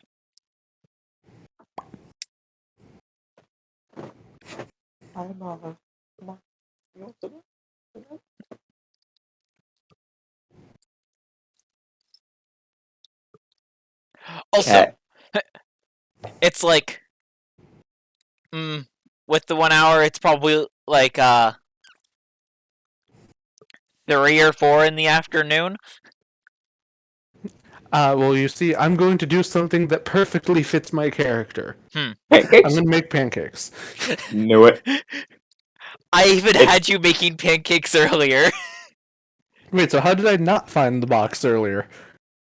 I said Or you. was I making? I said you went into the lounge instead of the Demir room. Because I didn't want to do that while you were not here. I mean, I already knew what the boxes were. Yes, but I want to actually go over that with you in game. Matthew?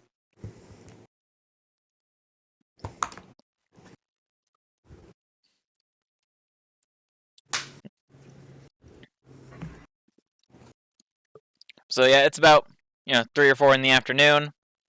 Rickon and Naza are at the Whistling Arrow with Bacchus and his harem.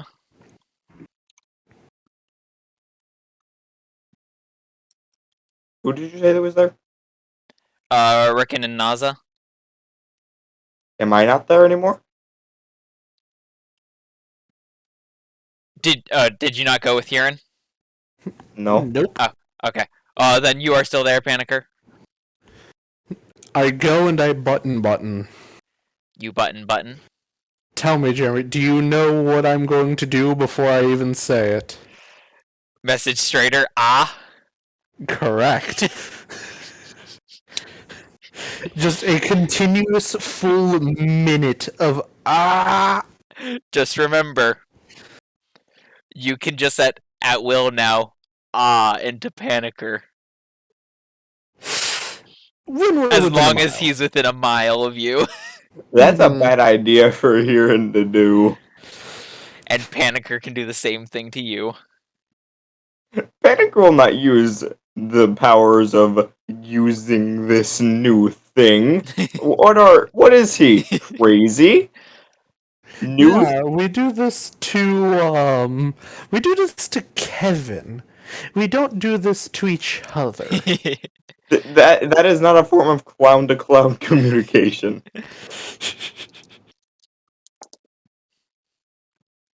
But if Huron were to do clown to clown communication of he would get it back to him directly into his ear via Panicker taking all of the dashes. Just remember, Huron has the same number of dashes as you. Huron will just hear some noises that might make a noise if you were to turn on the flash of some cameras. Now, I just imagine you running up to Huron as a fucking Spear of Justice plays in the background. But, what would you guys like to do for the rest of the day? I continue pretending I don't know who these people are. Let's see. There is a plot that we're supposed to do. Yes. There is? But that would make Jeremy happy. Wait, Ren, there's plot? Where? Apparently. Yeah, I need to find it so that I can buy it and then build a house on it. Where is this plot? Actually, wait, wrong kind of plot. Alright, time to roll to see if I need to start guild pacting. Not yet. Soob. What is this plot that you're speaking of, though? Oh, that plot of land over there. I don't know, maybe the plot about rebel group that wants to take out the guilds? Jeremy. You know, the one that Jeremy. Heron's almost been killed by multiple times? I feel like you'd want to stop them just because of that. You see, the thing is, Jeremy, it can work Jeremy, both ways. Jeremy, that's clown the clown communication. What are you talking about? You see, Jeremy, it can go either way. Because either I want revenge, or I realize that if I keep going after them, I'm gonna keep getting fucking fireballed. Or stabbed in the gut. And this time I don't have my spark igniting to save my ass. Hey, here, and how about some clown-to-clown communication? No, but you have the possibility of your spark saving you. This is true. Hey, here, and want to have some clown-to-clown communication? Shit, man, that's all you had to say. Alright, clown-to-clown communication active.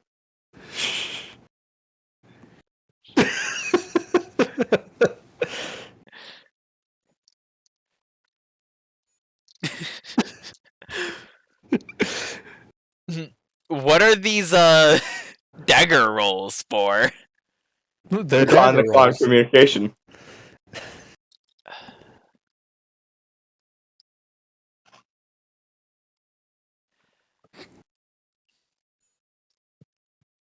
Alright, but is there anything you guys are doing today, or, I mean, we probably should go search the Undercity now that we have a person who knows the Undercity good. Although, and then I can show them the upper area. Yeah, although I will actually just say, I would recommend taking another long rest, because Panicker planeswalked twice today and has a level of exhaustion. Because he went back to Mechonis to avoid Naza, and then it went back to Ravnica. Oh wait, I think I dropped my wallet back in Mechonis.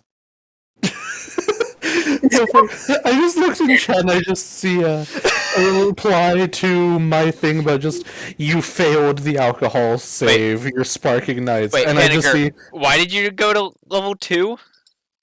Oh, did you not hear what I said? What joke I said? Huh. Oh wait, I think I threw up my wallet back in Mechonis. I just see in chat just a reply to my just, you failed the alcohol save, your spark ignites. And just, I mean, it could happen. If given time, it can happen. You failed the alcohol save, your kidneys are failing. However, you did in fact roll a 95, so... It is possible. Nah, it's not enough of a shock. What if it's the first time that you've had Bacchus's special brew?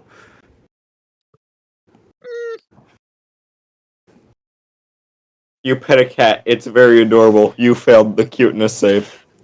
Your spark ignites. It's the most adorable cat you've ever seen. You are shocked by its adorableness. Now suddenly a tsunami of Henrys shows up. Roll a heart attack save. No, that can't happen here. That's on a Cetria. A black cat. Well, you see, Jeremy, I'll just drag half of the party to a Cetria. A black cat approaches you, its eyes closed. It opens its eyes. A surprise, it's a black hole eye. Nah, it opens its eyes. It stares at you dead in the eyes as if it's all serious, and then just Blep. But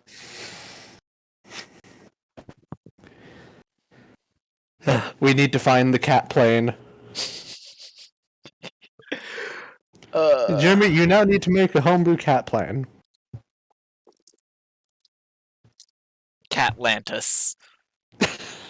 yeah, Yes, Catlantis built right next to Ratlantis. good. Which is right above Batlantis. You mean Gotham? Yes.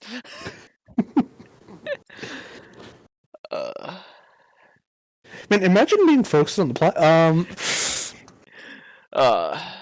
Alright, but so you guys doing anything the rest of the day, or are you guys just gonna Like we said, call it a plot. day and sleep so that Panicker isn't exhausted anymore? I'm not that And so tired. that Rickon isn't injured anymore. Let's see, Jeremy, how expensive are And Naza. daggers? Wait, just humor me. 2 gold. Yeah, I believe 2 gold. I buy them so often I know their price. Also, I can't believe Panicker's never even thought about looking in the armory in the guild hall. Panicker smells in extraterrestrial speaking about daggers in the guild hall. That's exactly what Ren was saying.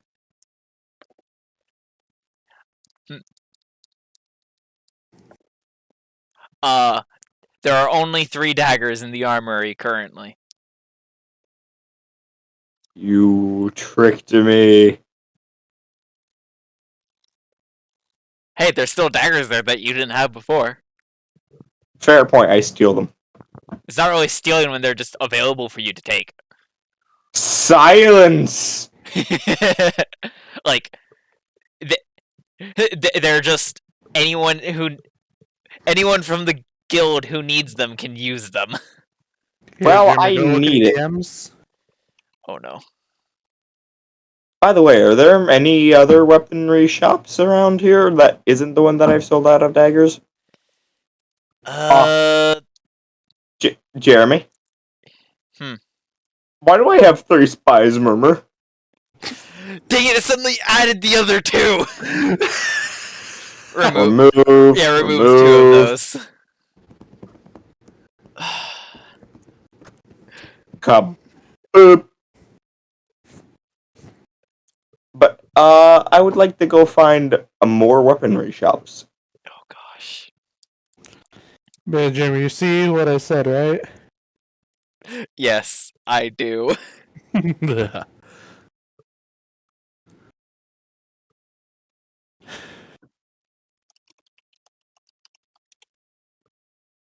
Would that be a perception roll?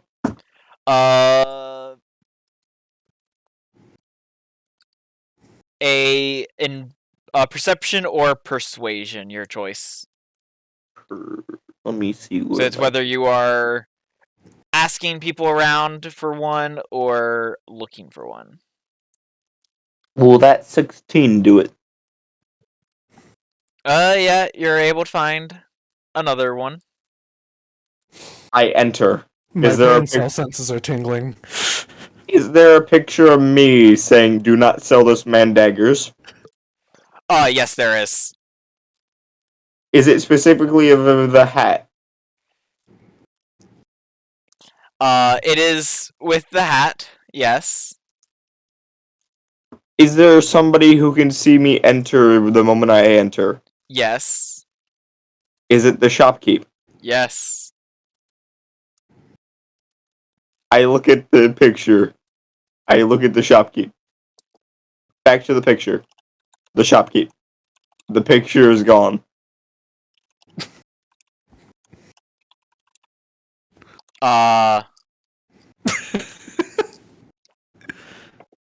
You see, the issue is, sleight of hand works to keep things hidden when someone isn't directly staring at you, and it's a big poster that is absolutely obvious when someone tries to steal.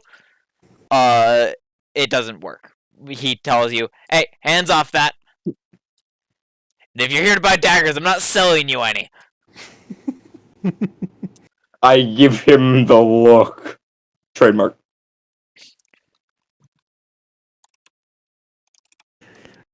I try to use the spy's murmur. To see if, because I believe Hiran would have gotten the same thing.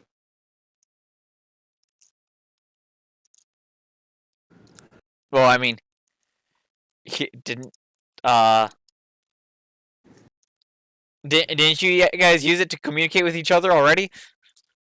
No, we used our dagger communication. We use clown to clown communication. Also, Jeremy. I've just had an idea inspired by Dame on what we can do with channel points when we get those. Oh no. They actually just, channel points are just a thing. Mm-hmm. Well, her stream actually has a thing set up to where you can spend channel points on giving health potions to players or just giving advantage.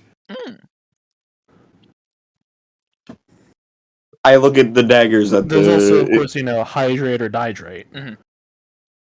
Which reminds me of our sponsor today, water. Wait. We aren't sponsored by Nestle. No, you're right. We're sponsored by water. All right, we're but not sponsored by continuing, water today. Continuing. Yeah, no, the guy won't sell you any daggers. How many daggers does he have? You cannot see how many he has, and he will So how not many tell daggers do you have? I'm many daggers do you have? telling you. I continue saying how many daggers do you have in his voice. As you are doing that, he just says, "Get out of my shop," and you find yourself suddenly turning around and walking out of his shop. Huh. Hey, do you know where I can find Jeremy, a different shop? Did you just...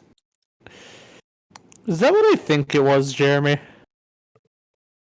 He magically owns that plot of land. I see. Also, I'm going to use a spy's murmur. Is Panicker within range? You were at the blacksmith shop, right? I'm at this. Yes. He is within range.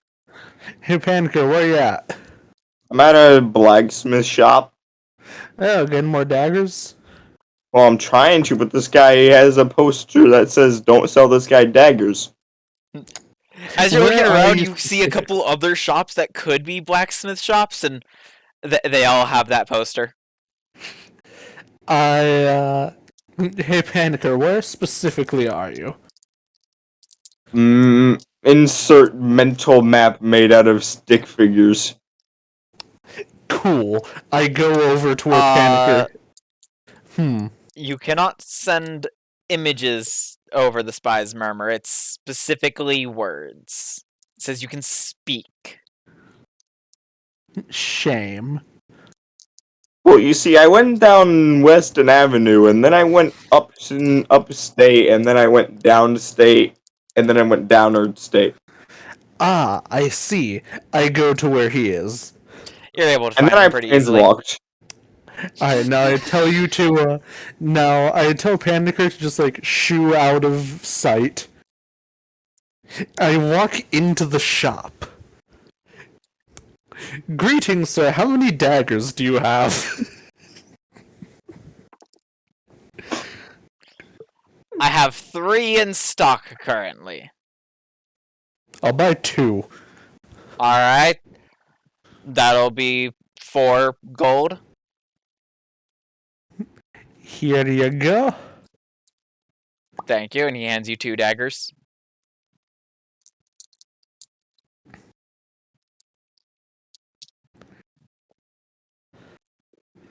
My collection, it grows. No.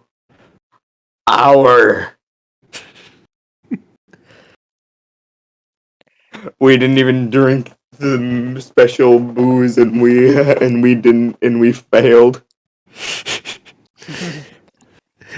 Yeah, Jim, we failed the wisdom save that is existing. Understandable. I failed the life check. Alright, is that all you guys are doing today? I'll go to one more of the shop and repeat the process. Alright, this shop has 6 daggers in stock. I'll take 5. Alright, that'll be 10 gold. Alright, now I spend the time to add 5 daggers.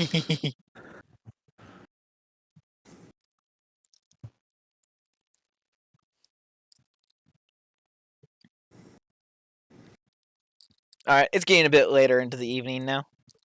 I now have 10 daggers.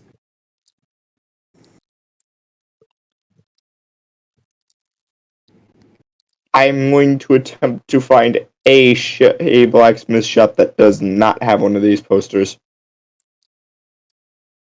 You're unable to find one.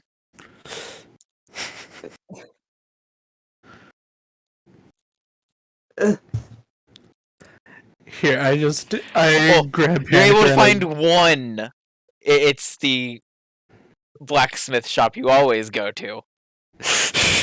But he does still have his sign say with a limit to how many times someone can buy daggers per day. Why did you tell all those people about me?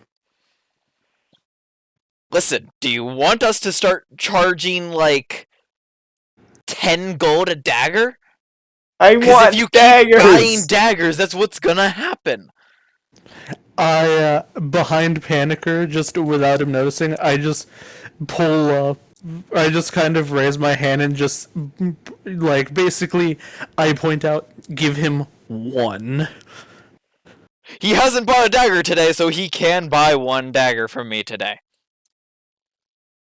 I'll be back tomorrow, and the day after that. I just kind of write in the notebook and just hold it up behind Panicker's head. Just 1 from mine. He looks at... Ah!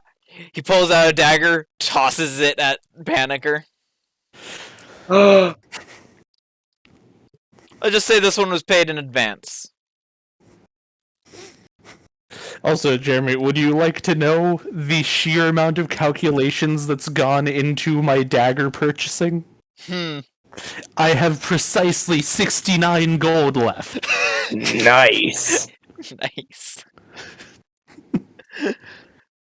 By the way, I think I will start trying to do it. I'll take 17 rapiers so I can throw them like fucking spears. I then close the book and I bonk Panicker on the head with it. He just looks at you. No. Okay. Jeremy, my fucking actions tab. Whenever I'm at the top Just don't of my equip all of them. God. No. Fucking whenever I'm scrolled to the top, there's literally nothing but daggers on the screen. Because there's so many that the rest of my weapons are below it. It's beautiful. I've stared at this image for 5 hours. Alright. But he does look at you I can do that too. I do reserve the right to, refuse business to anyone. Insert sad Kenku noises. Listen. There. Just do not buy weapons in such large quantities. But I need them! No, you don't. What do you think I do with all of these? Daggers are like the only ones that are acceptable to buy in larger quantities. Because you can throw them, that and hand axes. But like... What the... Hold on. Pause right there, shopkeep. What in the fuck is the hand axe? It's an axe Oh no. that fits in one hand that you can throw. Oh But you can't do it with as much finesse as you can a dagger. AKA, they don't have the finesse property, meaning you cannot get sneak attack. Jeremy, I'll I think take I two. know. Jeremy, I think I know what we can do with all the rapiers. Remember that infinite sword style guy? Oh gosh. No, no, no. We're Let's gonna see, just hand make a staircase out of axes. them. For 2 hand axes, that'll be 10 gold.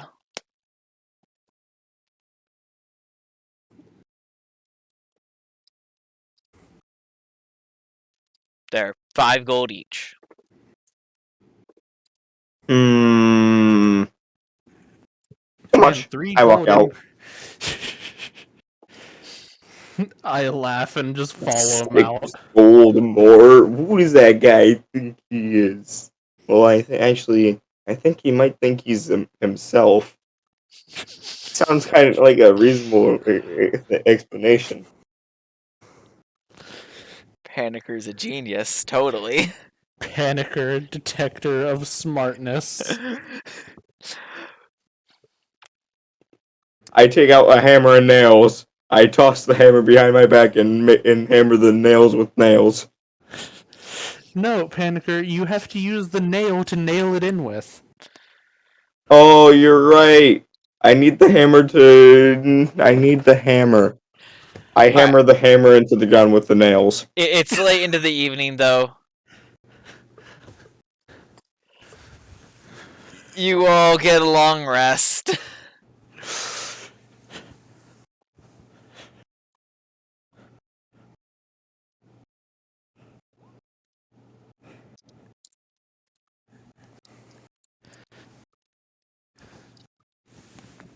Bruh. Hey, Jeremy, real quick question. Hmm. In order to do planeswalking things, do I have to have a clear image of where, or is it just plane shift? It's plane shift, but, having With a the clear image of exhaustion where things? helps you get to that point, because even technically plane shift might not get you to the exact place you want.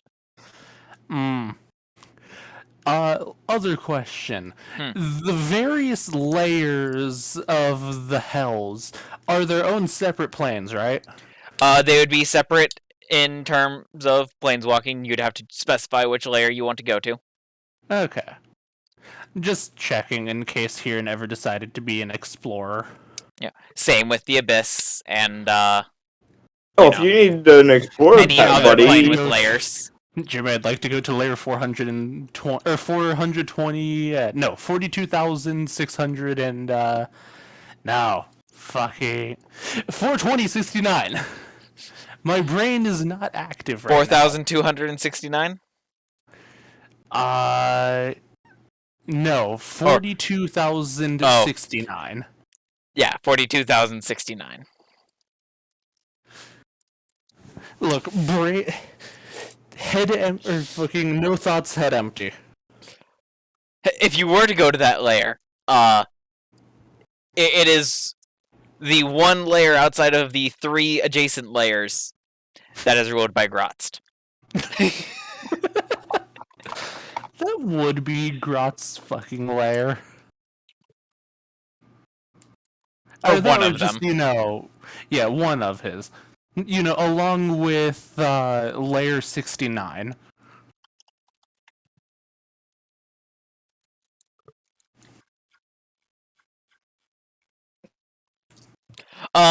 No, layer 69 is the Gibbering Hollow. Fuck. Like, we actually know what's on that one. God damn it, wizards. Oh, right, I have to be quiet. It's after hours. I'll be back. Alright, but you guys get a long rest, and... I'm Rand. You guys get a long rest, wake up refreshed, and ready to go about your day. What would you like to do?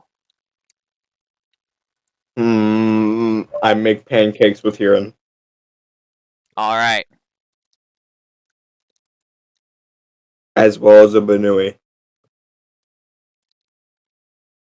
I still have quite a few of those.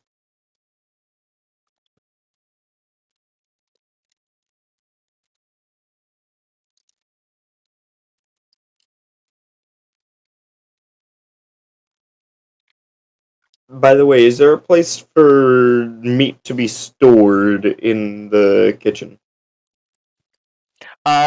There's an ice box in addition to the magic one. I put the few Manui corpses that I still have in there.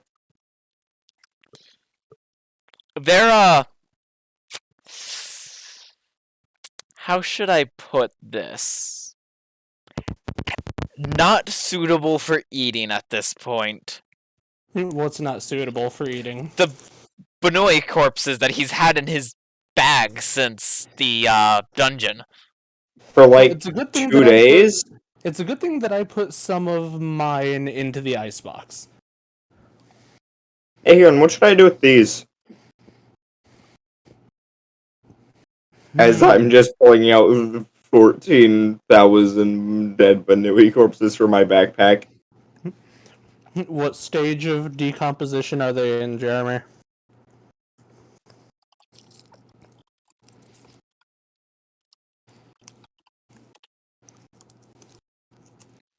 I mean, they're not super far into decomposition. Like, it's the early stages, but It's just not good meat.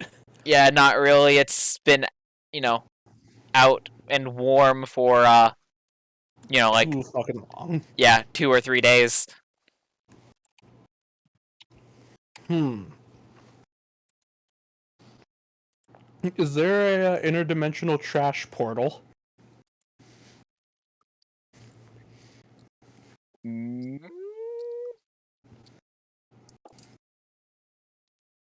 There's a trash can.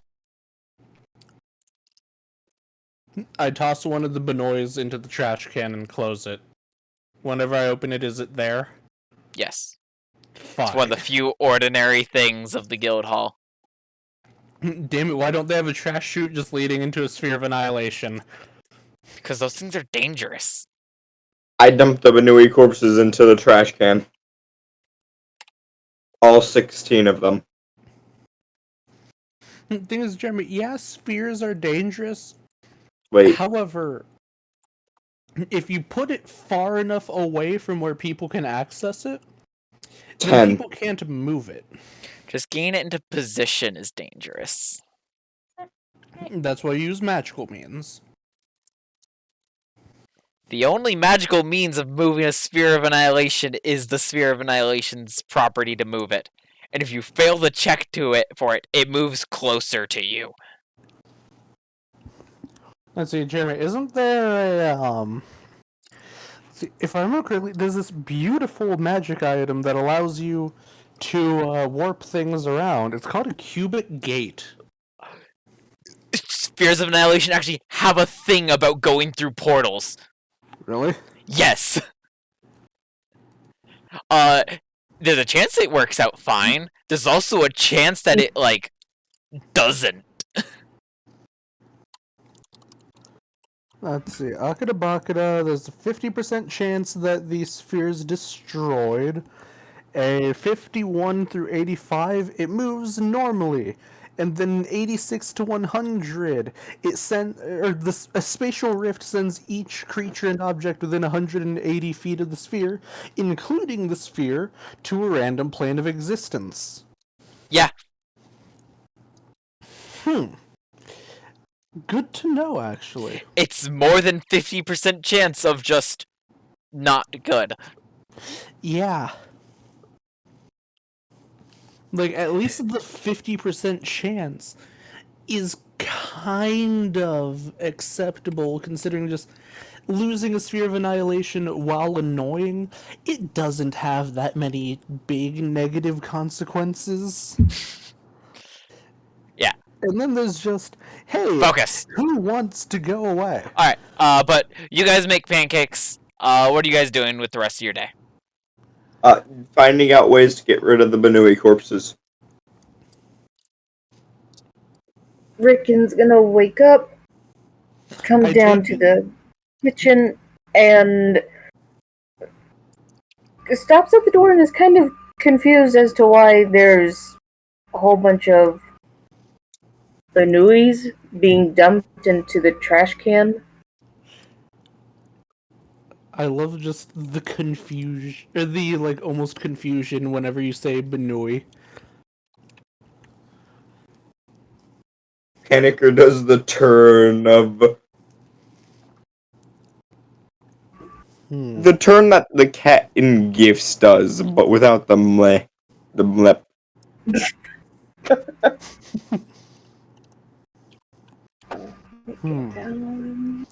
Hey Jeremy, how flammable are Benois? Let's find that out right now. He goes, "That is such a waste." He didn't put his in the icebox. He goes, "Do you not need those?" Would you like them? He goes, "I'll take them." Panicker checks the trash can and if it checks if there's anything that's in there that isn't Benui. Is there a trash bag by any chance? There is. Is there anything else that's in there? No. I dump all of the Benuis in there. All right. And then I pull up the bag and give it to Rickon. All right. And as I'm going to make a Benoi roast later. We should go back to the dungeon. I need more glowies. We'll get rid of these. Let's see, Rickon, you know the Undercity rather well, right? He goes, "Maybe." Well, we have a bunch of assholes that need murdering, and apparently the Undercity's probably a good place to search. He went, "Oh, really?" Yep.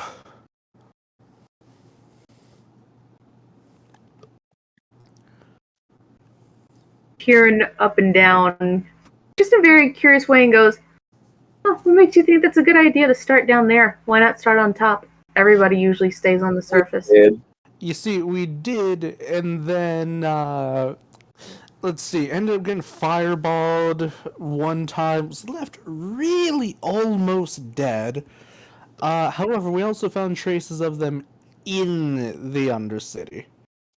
Bastards left a nice surprise for us. He goes, He goes, "I guess I could help." He's like, "There's a couple of spots I'd like to get to, but I need more than just 2 other people to come down." Casey will go with you as well. And so will Strader. Alright. Oh, also, What is Neil's name? Jadove? Jadove. He's also going to get Jadove to come as well. Alright. If Jadove is going, Strader will stay behind. Alright.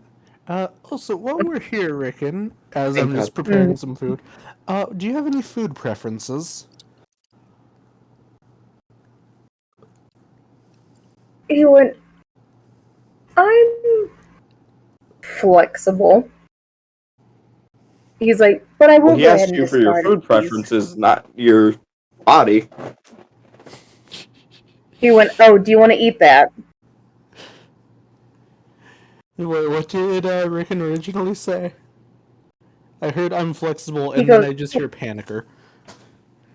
Oh, he said, "Oh, do you want to eat that?" Sorry, I'm not that tasty. Things I've tried. I mean, it's a good thing that Strader isn't in the room. Yeah. Now tell me, Jeremy, because you have to play the PC NPCs in character, are you going to play Strader just as horny as Kevin is? I'll try to tone it down a bit. Excellent.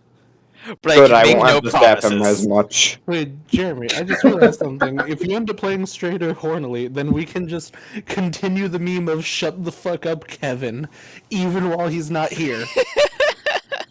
Shut the fuck up, Kevin moment. And hey, since we didn't tell Kevin to shut the fuck up right now, because he's not here, we're still on our streak. And if Kevin is never here, then we can't really tell him to shut up. This is true. Also, Jeremy, Therefore, I just realized something. That counter should be at 1. Yeah, I know. fix it, fix it, fix it, Freaking fix it. slowly fix gonna it, back fix out it. of the I'll room as fix it y'all are eventually. talking. While drinking the Benuis. So here, Hmm. I think we should visit the dungeon. I need more light potions. You see, we just went to the dungeon. I need more light potions. We might be able to visit an alchemist. We are actually going to need more light potions.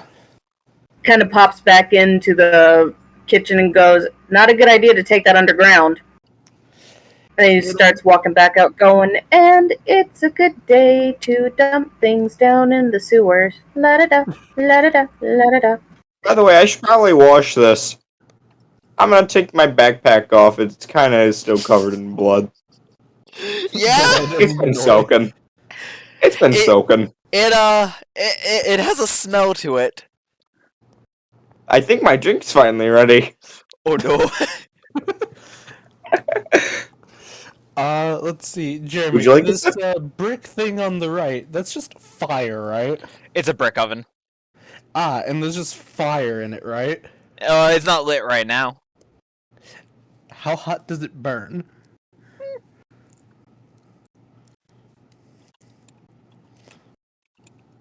This is an important question, I swear.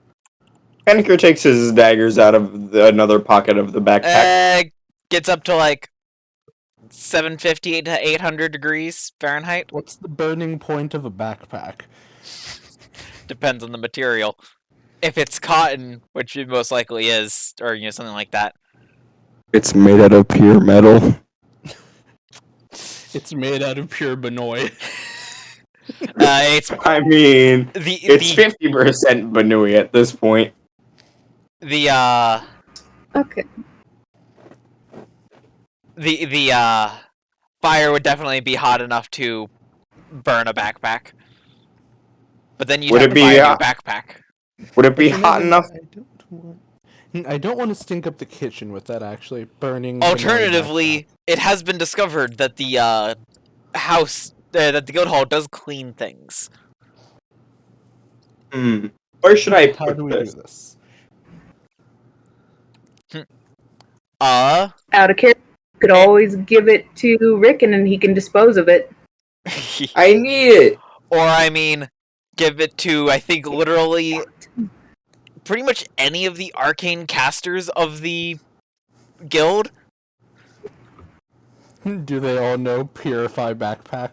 Well, I think all of them know prestidigitation. Ah.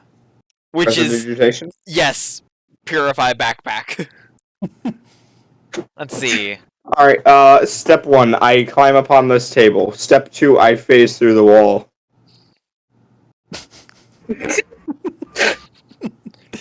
The best part is, Jeremy, you can't stop that. The walls have no effect. The walls cannot stop perfection. I mean, Jeremy, there is another way for us to dispose of the smell. Let's see. Is Eve the wild magic one? Yes. I mean, we just get Eve, we go to the training room, we toss the backpack on the ground. Hey, Eve, do the thing!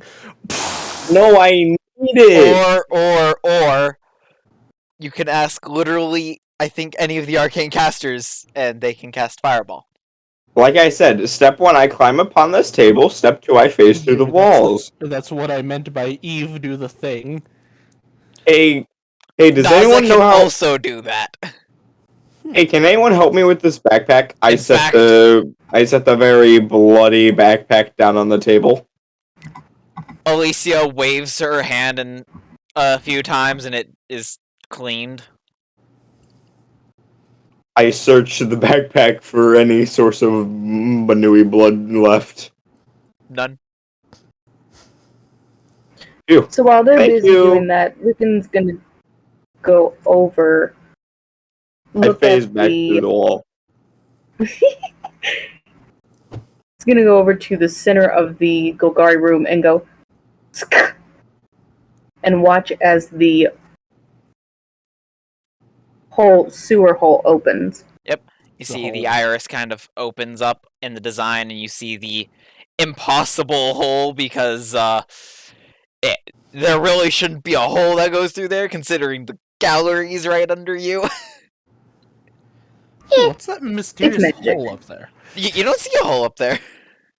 No, that one right there. There's a tiny, like, 1 centimeter wide hole. Just I smell hole. It's just a tiny little gap in the actual building. Nah, it's just it's a portal. That's how it works. I smell holes in the gallery. It goes straight to the sewers, right? It doesn't go to the sewers. It goes straight to the. Well, I guess sort of. It goes to like a tunnel that leads into the Undercity. Oh wait, sorry. I took a And very there's water at the bottom of it to cushion your fall a bit and to help get back up. Sorry, I took a very ineffective route, Rand. Let me take a better one. He's gonna dump the Banui corpses down the tunnel. Alright. You see them disappear into the darkness, and then a moment later, there's a sploosh. He starts counting. 1, 2, 3. 1, 2, 3. There go. Bodies all going down. Do. After they all hit the water, he goes and watches as the closes. Yep, the iris closes. He just kind of wipes his hands and then goes, "Oh, my job here is done. That's my good Samaritan point for the day." Hey, Jeremy, quick question to clarify something. It doesn't tell you who enters a room, right? Just that someone did. I put my hand into the Rakdos room and then take all of the dashes. I've been here for the past 30 minutes, Kieran. I laid out. Just the moment you end up hear you getting close to the door, you just hear the sound of a chest being slammed closed. Which one of you went into the room? I'm laying down in the bed as if I've been here reading a book. I'm sitting on top of the chest, notebook open. Which one of you went into the room? Huh? Which one of you went into the Rakdos room? I very subtly point my pen towards Panicker. She looks at you, Panicker. I very inconspicuously point my bookmark at myself. She lifts up her finger and just does the "come with me" motion. What check is that? To what? To not? There's not a check for it, it's just, do you or do you not? Oh, I know what check this is. How could I have been so stupid? As he just phases through. She stops you as you try to leave. I didn't walk through the door. Yes, you did.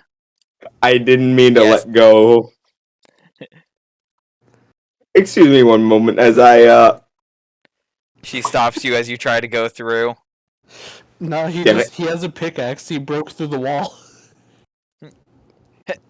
Anyway, if you did try to do that,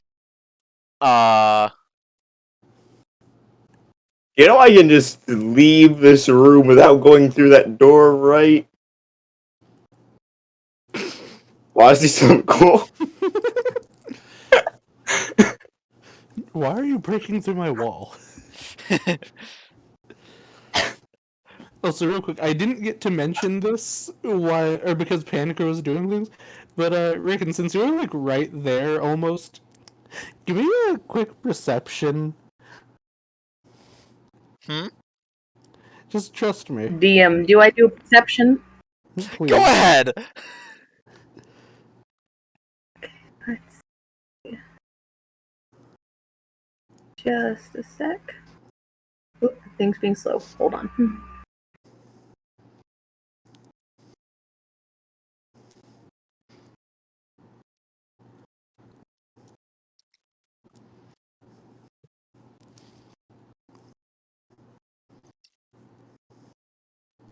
I agree with that statement here. Meanwhile, I'm just waiting for that perception to show up. I agree.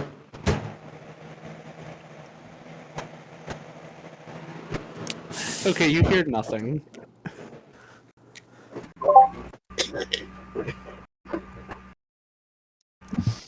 However, since Panicker was relatively close while I was still doing things, And Naza was right there. This was before Nas actually got to the floor. Panicker, you can also make the perception. Oh, okay. Do it.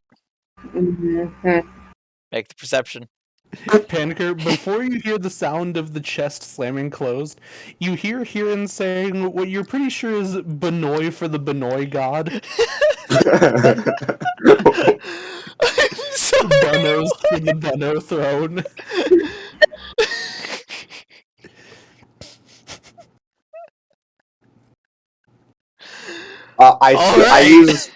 I use Spy's Murmur and just can help me, please. She's still doing the motion. Here and save me. I slowly walk over to Panicker. I kind of like grab his shoulder.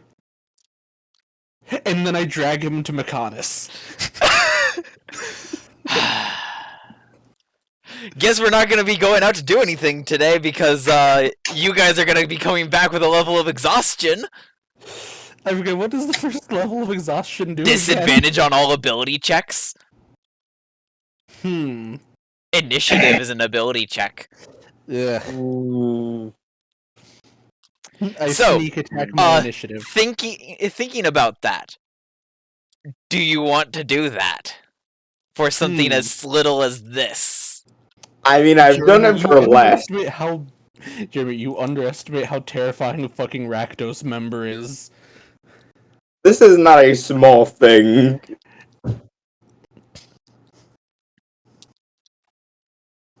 Are we going? Alright, fine. I won't end up doing that.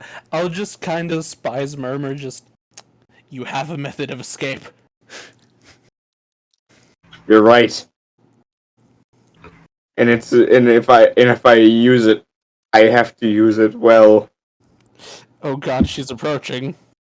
She grabs onto your shoulder and starts dragging you. Hold on, I need to do math. Panicker goes into his trance thing of math. By this time, Kin steps out while wiping his hands and says, "Benoys are." He just watches as Panicker's getting dragged off. He goes, "Oh, the chicken's still here." I don't think he's about to be for much longer. As, even though I follow the Raven Queen, you see Hiran do the whole, little cross gesture. Panicker is in a trance of math. He will not feel anything for the next 3 years. And is back to worshipping my side deity. Goes back over, chest opens, Benoi for the Benoi god. Wait, Rickon, are you you in did this hear that chest? one. Are you in this He chest? goes, I How dare you? do That's my chest. not understand. He goes, this guild is insane. He's like, everyone here is insane. He's like, I of course must be insane by accepting the offer to join said insane guild. I just poke my head out. You see you hear some rustling before I poke my head out. You see that I have one hat that's like on the side of my head, and then the fez that's kind of at an angle. Welcome to the Guild of Guilds, where all the madness comes true. Slag steps out of his room. Hey, I'm not insane. Yet. Can Slowly recedes into the he Demir backs room. away. I'm not insane, I just make Jim insane.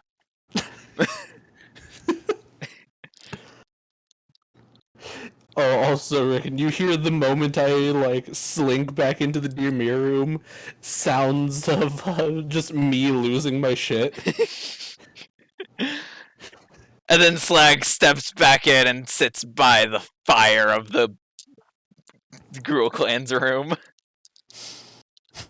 Can make sure that his bandages and around his head are pretty secure, and then he's going to actually step back out, make sure the coast is clear. He's going to go press his head against the wall to see if he hears anything. Which wall? Uh, This one. you hear Panicker screaming. Can I hear it from all the way over here? Yes. Oh no. He just goes, I pray for the Raven Queen and the Benoi to please save Panicker. And that should be enough. Hope you've learned your lesson. I forgot I was muted. How is Panicker screaming if he's focused on math so far? Actually, Because that your is focus is not that strong. Actually, thing is, Demir, it would be understandable if they did teach their agents disassociation. Ah.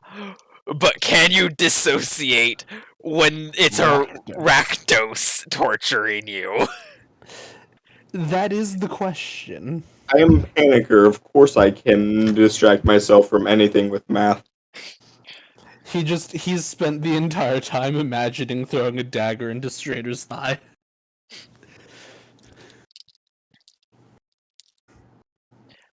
Alright, anything else you guys want to do today? Let's see. I am gonna go to an alchemist somewhere, see if they have light potions. I need bottles. They do have some light potions that apparently was given to them from some adventurers that went down into the dungeon. And so it has begun. How much are the light potions? here. So basically how I'm gonna have it work is it's basically just, it's the same price as a torch. It's basically a torch, but it's, more concealable and you don't have to take the time to light it. So, actually it's a bit more expensive than a torch. Question, have they discovered ways to, basically make glow sticks out of it, where you have to crack it first? No, because when they get it from the dungeon, it's already, even if it were two chemicals that mixed together and glowed, they're already mixed together when they get it from the dungeon. Jimmy, we have magic. True. Just use mending on it. I'm gonna say that a vial of light potion is 1 gold. Ah. Well, I'm gonna combine my copper into silver and my silver into gold, and I'm gonna pay 1 gold. Because you don't want to go down to 68 gold. Correct. Why do that when I can just buy it?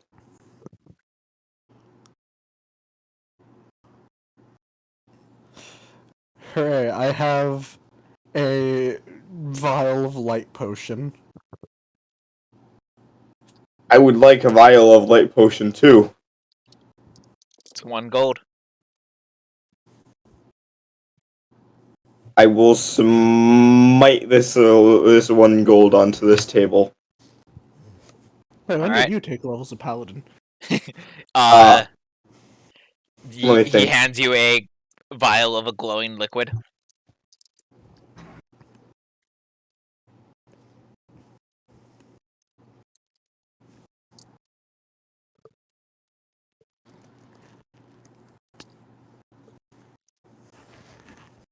Honestly, we need to get the people who don't have dark vision some goggles of night at some point.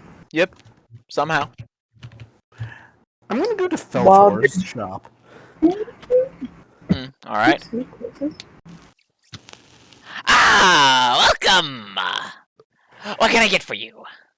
You got any goggles of night? No.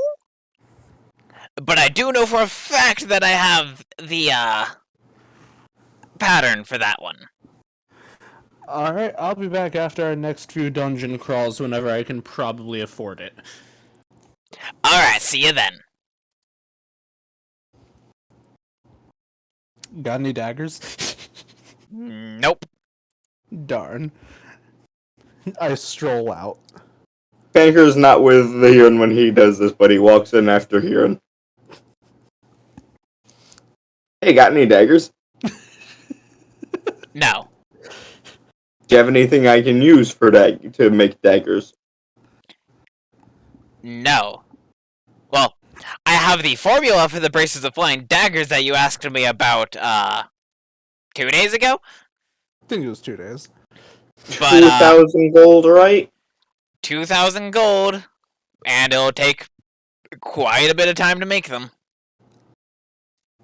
Paniker, for no reason whatsoever, out of no reason other than just, I don't fucking know, looks at his non-existent watch again. Oh, would you look at my wrist? I gotta go. Oh look, it's I don't think I 3:30.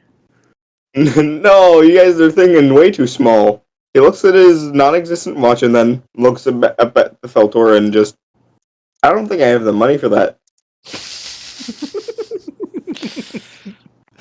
What? I mean, that's what you said 2 days ago, so unless you got 2,000 gold in 2 days. Which is possible with adventurers. It is.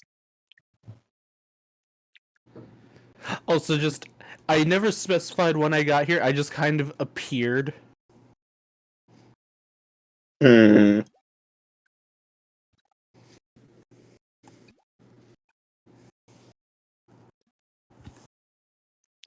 Alright. Paniker looks in his wallet that he left in Mechanus. No, you have your wallet. You're right.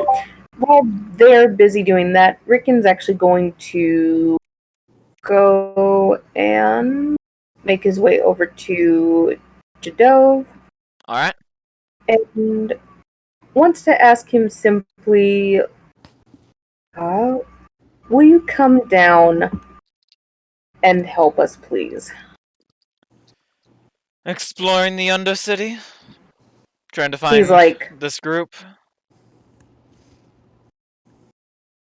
he puts a hand up to his head, kind of rubs it just a little and goes, yes. Yeah, I can go. He's Better like, to have "No." 2 Golgari than just 1. He's like, I'd rather have another pair of eyes than someone that I can at least trust.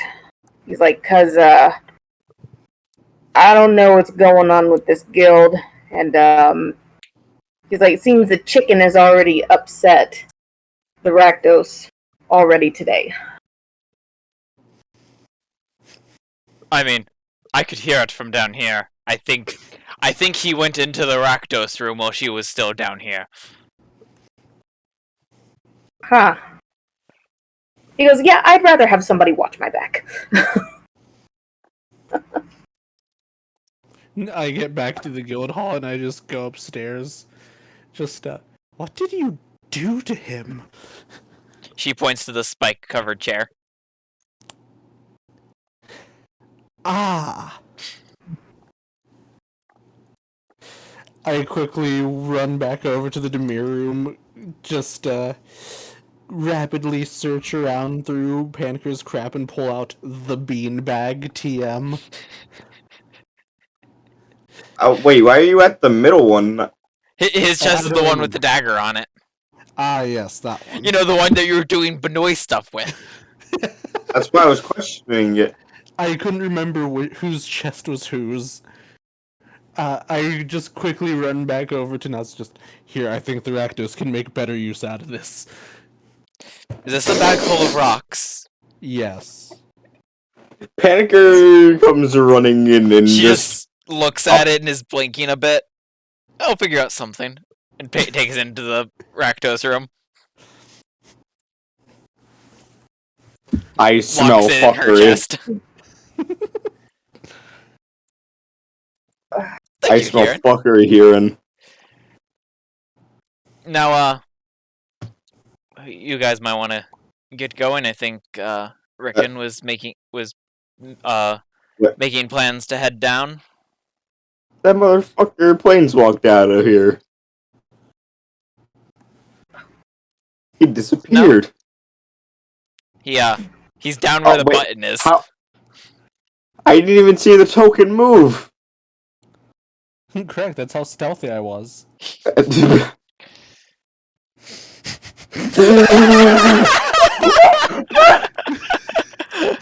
Alright, so you physically can't see me. He was stealth. Yeah, he physically can't see me because he only has a +7 to perception, and I have a 28 total. Jeremy, remember, anytime we do stupid shit, we end up getting, like, really good rolls. However, hey, Kieran. I smell fuckery.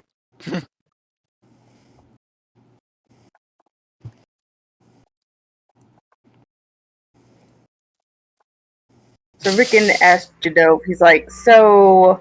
I'll go down with you. He's like, he goes, do you want to use the sphere, or shall we go out through the front door? Let's use the tunnel upstairs. He goes, yeah, that'll be easier. Besides, I don't think the others even know about the tunnel. It'll be fun to show them. He's like,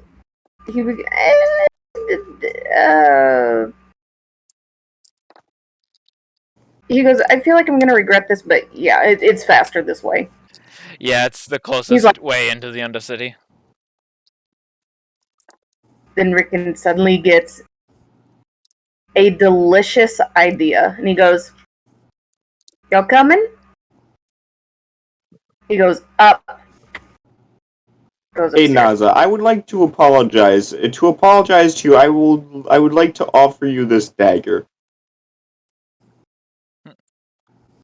Why do I want this dagger? Because I need an even number of daggers. And you might find use for more.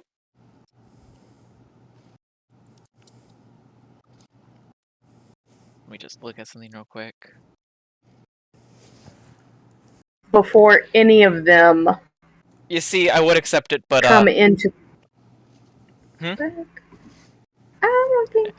I would accept it, but accepting it would put me at an odd number of daggers. Well, that's my problem. And oh wait, I just realized. Wait, I just realized.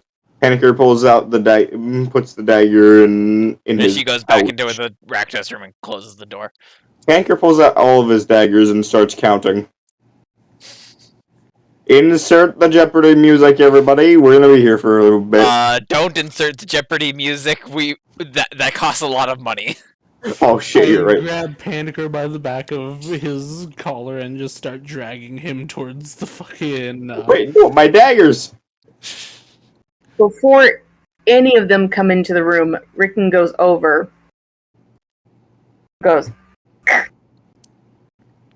Kieran. Jado would have gone up with you. Kieran, help me count, please. Let's see. How many daggers are you supposed to have? I have 12 in my backpack and 6 in inventory now. You have 18 daggers. Is that not or Rickon looks even? to Odd or even? Oh. That's Anchor even. puts them all back. I start dragging you away. Rickon looks to Jadov and says, I am "They're you. not learning I am you. this word." You. So, Huron and Panicker, as you enter the room, there is a large circular hole in the middle of the floor. I would like to reenact the entirety of the whole skit. I know what you were gonna do, You see Huron. my copy of the greatest movie of all time? Fuck you. Nah. But yeah, there's a big old hole, and Right. you can't see the bottom of it. So Rickon looks at them and goes, "So, come on over." And he gestures to them to look down the hole. Real quick, I go over and I pet the dire shroomish. Do you just constantly go back and summon that? No, it's been there. Point, it's just growing. Been there the entire time. Because, I don't know, Jeremy, I don't know how, but the Golgari have found a way to grow this thing. Oh no. I think so. They just grabbed one from the dungeon and ran off with it. They just kidnapped fucking dire shroomish. I just kind of pet the shroomish. They kidnapped Bloody Bane.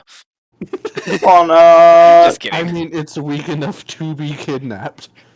I want to check something real quick before we go down this. Let me just.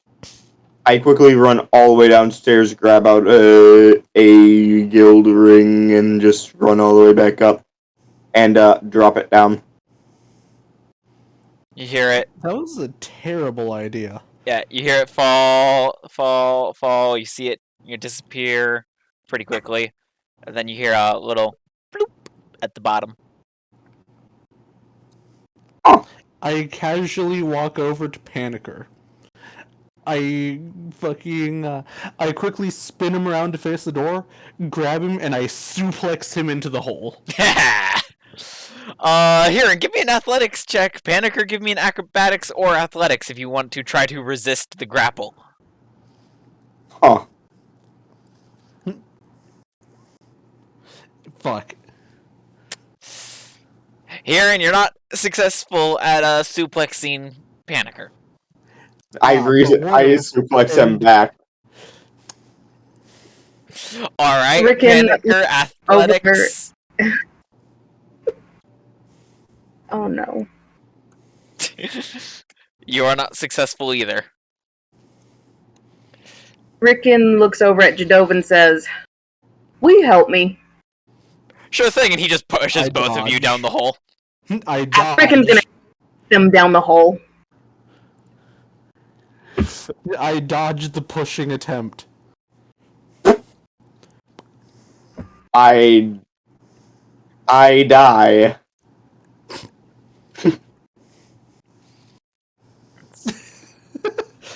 God damn it, Logan.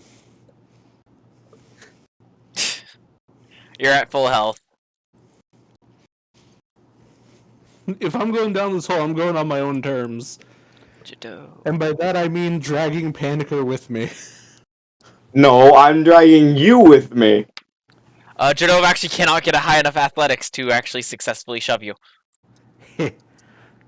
Although actually, Rickon's going rules to of shove resist. actually is not contested athletics acrobatics. It's he makes an athletics check, and actually, let me actually check that real quick because I did say before before you said that he pushes me that I'm gonna try and dodge his push.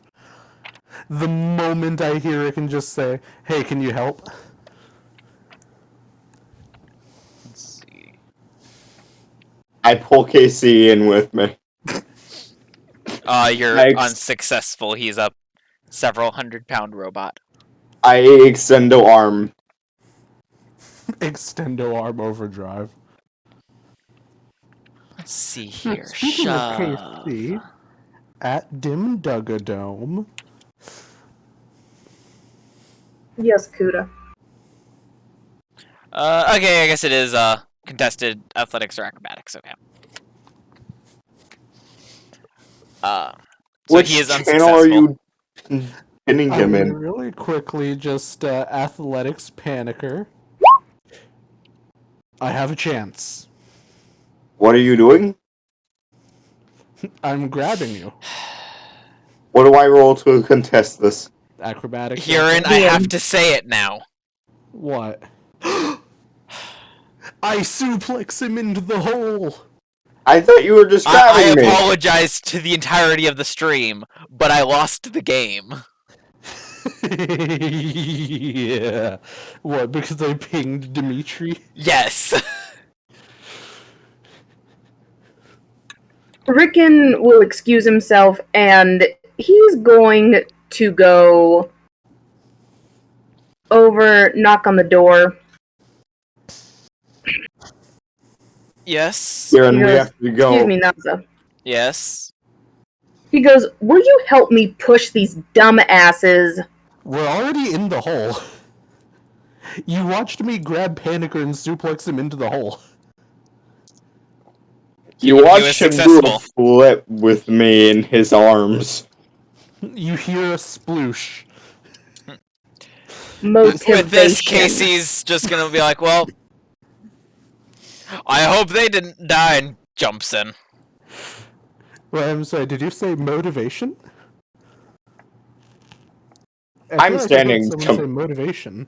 I'm holding Kieran completely still at the bottom of the hole. And Jadove jumps down as well. We will die here. Yep. robot Huron man. and Panicker, you all land in you both land in a pool of water at the bottom, taking no damage. How deep? I'm gonna quickly look for the ring. It's not super deep. Give me an investigation check, Huron. I'm also finding the ring. Alright. Panicker, give me an investigation check at disadvantage. I'm gonna bolster that. Wait, why do I have disadvantage? I guess, do you have the light potion out currently? I mean, I bought it for this reason, yes. So then you don't have it at disadvantage. I was gonna say you have it at disadvantage because it's dark, and he has dark vision. You are unable to find it, Panicker. Huron, you're able to find it. Alright, good. I immediately pocket it. Hey, Aaron, did you find it? Yes. Also, bonus action sonic energy recovery. Soon after you find it, there's a huge splash as KC lands. Sploosh. And then a smaller one as Jadove lands. Does Casey So also Rickon- find my dagger that I dropped in? When did you drop a dagger in? When I fell in. He finds the dagger. Does he find it with his foot? While Rickon is the last.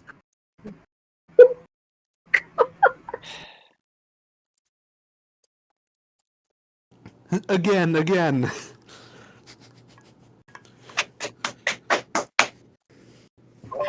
So while all of them are falling, Rickon is going to slowly lower himself into the eye and go, make sure it closes, and then he's going to drop the rest of the way down. Alright. Finally, Rickon splashes into the water nearby. Wait, how do you make sure it closes and then drop down after? Like, Very carefully. Nanya. incredibly carefully. You gotta, like, wedge yourself in the hole so you don't keep falling. So, you're all now in a pool of water at the bottom of a hole. I splash Panicker in the face. There is a tunnel leading out of the hole. Rickon's going to start swimming towards the tunnel as he just kind of head signals. I do that I do the bird thing of splashing my way over there with my arms outstretched. Is Casey just walking on the bottom of the pool? Yes, he is. I just casually swim over. Alright, eventually you guys get to the end of the tunnel, where it kind of goes into a little bit of a waterfall, and you can see the Undercity around you.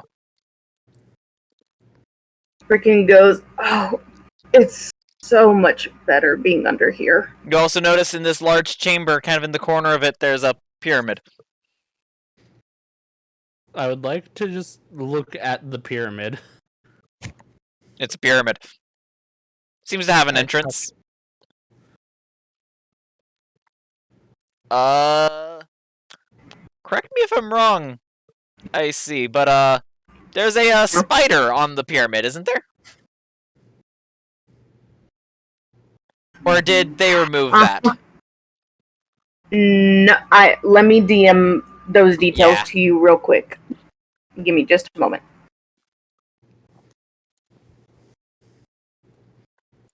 I'm definitely not watching Virgil and his plastic chair.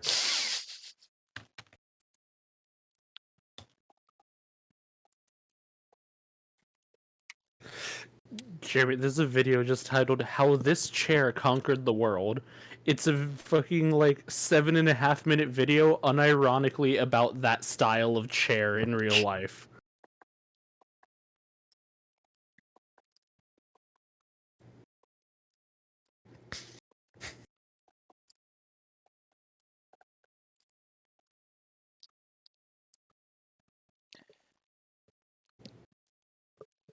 But I'll have the details about the pyramid in a little bit. But there's a pyramid, and there's just cavern. There's tunnels leading out of the cavern.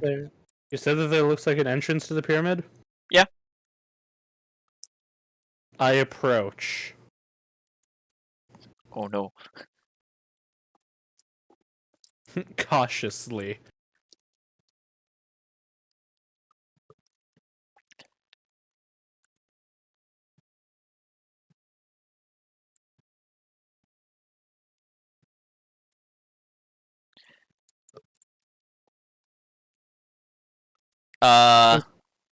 Jeremy, out of It character. appears as if not too long after the entrance, it's kind of caved in and unable to be accessed. That's weird. That's really weird for a big structure. I'm gonna investigate it, because something feels off about that. I hadn't changed the map yet. I don't have a specific map for while they're exploring the Undercity. Because it's not something that needs to be mapped. Also, I will be... Talk amongst yourselves real quick. I have to handle something real quick. Did one of the animals knock something over? Oh, there's only one animal, and yes, they did. Ah. They spazzed out and I think knocked over all my swords. Oh no. Ooh. Well, hey, at least they didn't break your stick collection.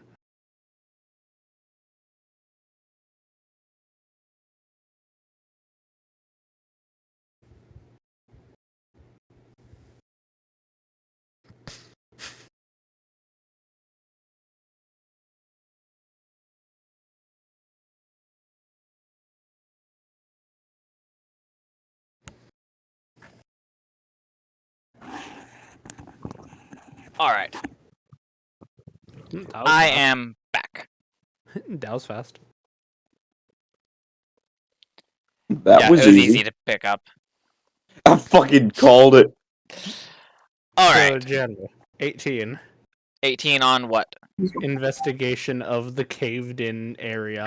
Something feels off about that. Seems like it wasn't like natural deterioration. Seems like someone did that. Can I tell how recent it was? Sometime in the past 50 years. An oddly Mm. specific number. I knock on the cave-in as if it's a door. Excuse me. DM. Huh. I just sent you a message related to this. All right.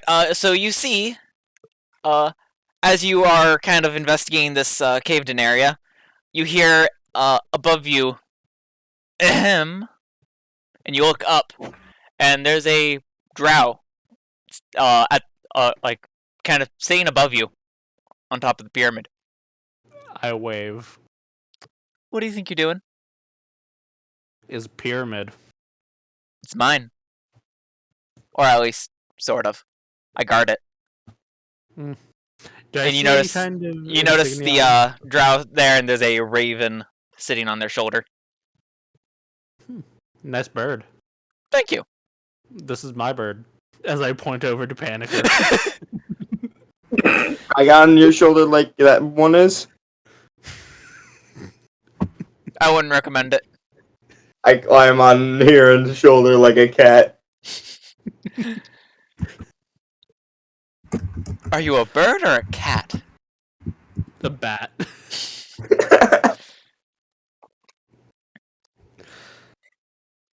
A brat. But Jeremy, I'm gonna do a quick perception Wait, to no, see that's a bed. if there's any kind of insignia on him. And I will bolster this. Let's see, /R, 1d6. 19. Alright. So there's no guild insignia.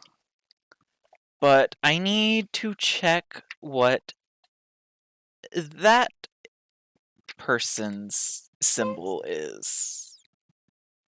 I'm pretty sure I know what it is, but I want to just make sure. That is in Mordenkainen's.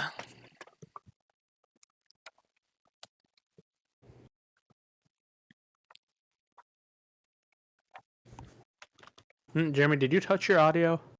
No.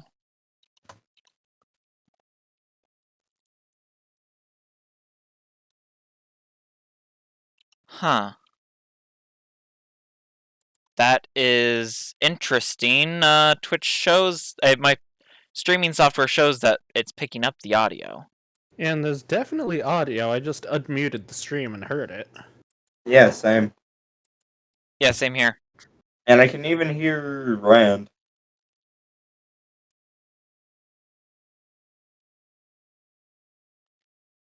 Yep. Yeah, I don't know why you're not getting audio, huh? But I don't know why you're not getting audio, he said to the person who can't hear him. oh yeah. Let's see. What is Real their smart guy symbol specifically?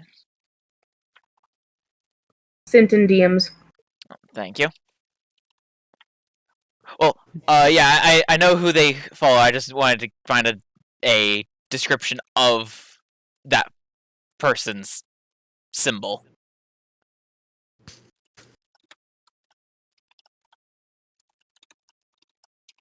Like an actual I'm making description. life difficult on you, aren't I? Well, I mean, it's one of those deities that, like, I have a general idea of what their symbol is. I don't remember what it is exactly. Mm. And I just wanted to try to get the exact one. But I can't find the exact one, so, they have a pendant with a raven on it. A symbol you are very familiar with, Huron, as it's the symbol of the Raven Queen.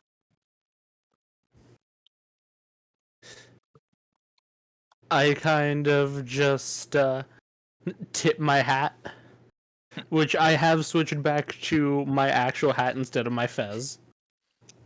I take it since you came through that, The hole. yeah, I take it since you came out of that tunnel, you're part of the new Guild of Guilds? Yep.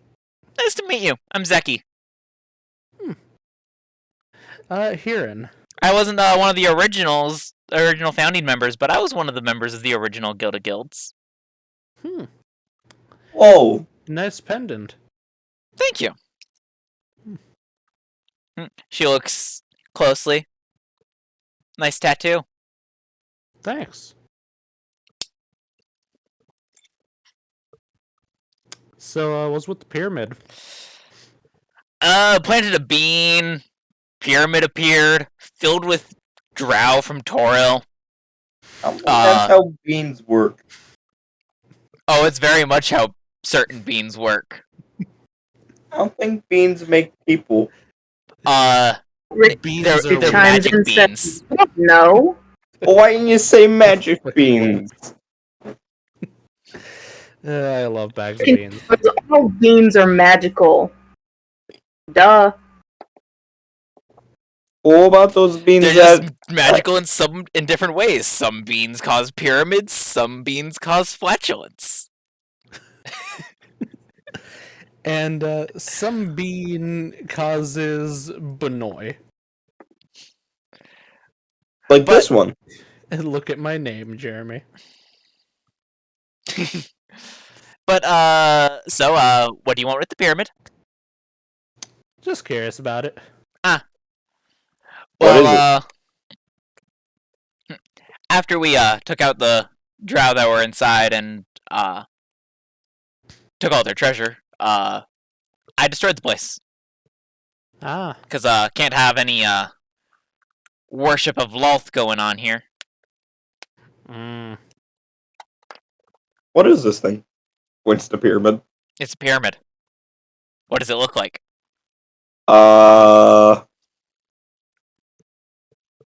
Paniger does the thing that he does whenever he goes into math. I look up to the dude just, hey, by any chance you got encode thoughts? No. Damn. I'm not a mere Rickon member. holds his hands up. Hey, other people can have encode thoughts. Heck, I'm not even a guild member at all. A shape? In other news, have you seen insert group description? Not here. I pretty much spend most of the time right here at the pyramid. Gotcha.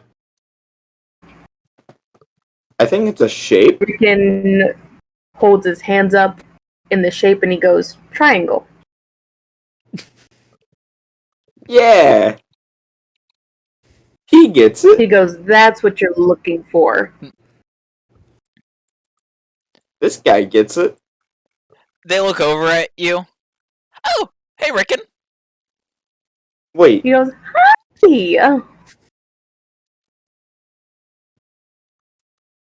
How are you? I didn't know you joined the Guild of Guilds. He went, he goes, I don't want to talk about it right now. Understandable. He goes, but later on, if you're free, he's like, we can always meet up at the Whistling Arrow. You got it. Jeremy, I imagine the moment that they fucking recognize Rickon, just immediately either Hirin or Panicker ends up just going and doing this fucking pose.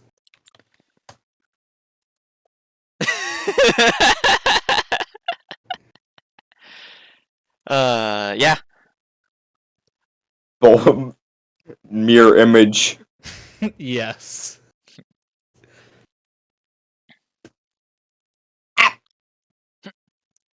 Will Smith presenting. Well, if you're looking for some group, go deeper in. They'd be stupid enough to be at surface, Access? surface Undercity. They're gonna be He deeper in. goes, how far deep are we talking? Are we talking, for example, 1 day's walk? Are we talking 10 days walk? How? Depends on how secret they want to be. Probably not down to the under oceans, but who knows? He went, which way should I start? North, east, southwest, as he takes both They of his just do hands a and crosses in swiping either motion. direction. Anyway, He that'll goes, get you deeper. Anyway, that'll He get us goes, deeper. "Damn All it." right. Anchor starts I digging don't at know the where they ground. are exactly. I just know that they would probably be down here. I mean, if you're trying to be a secret group, we're better to set up than the Undercity. Are we standing on a hard ground or soft ground? Hard ground. I begin digging with my hands. Rickon holds his hands up and does air quotes. Secret group. Well, secret. I mean, I know what group you're talking about. Secret as in they don't want to be found, but not secret as in they do know, like, you know, their presence is public because they want to spread fear. But their actual location is unknown. Real quick question, Jeremy. Is there like a T junction, one tunnel going upwards, one going downwards anywhere? Nope. Are there any paths? Yes. Well, paths as in like ways to go, or paths as in like a path left by something. Paths.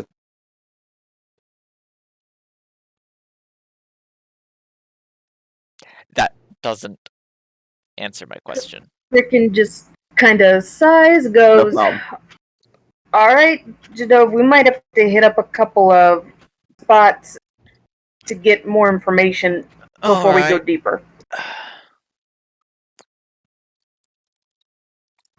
Well, we can go deeper, or, I mean, how likely do you think it is that anyone we could get information from actually knows where their hideout is?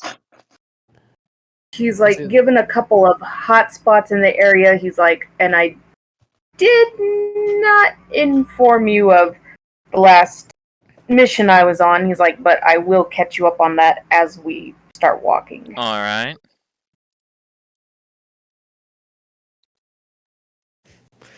You see, the difficult part about getting information from them is just bracers. Mm-hmm. Alright, well, if you guys are traveling in the Undercity, I need everyone to make me survival checks. Rickon, you can make yours at advantage. And Jadov will also make his at advantage. Understandable. Survival. Let's see here. Survival.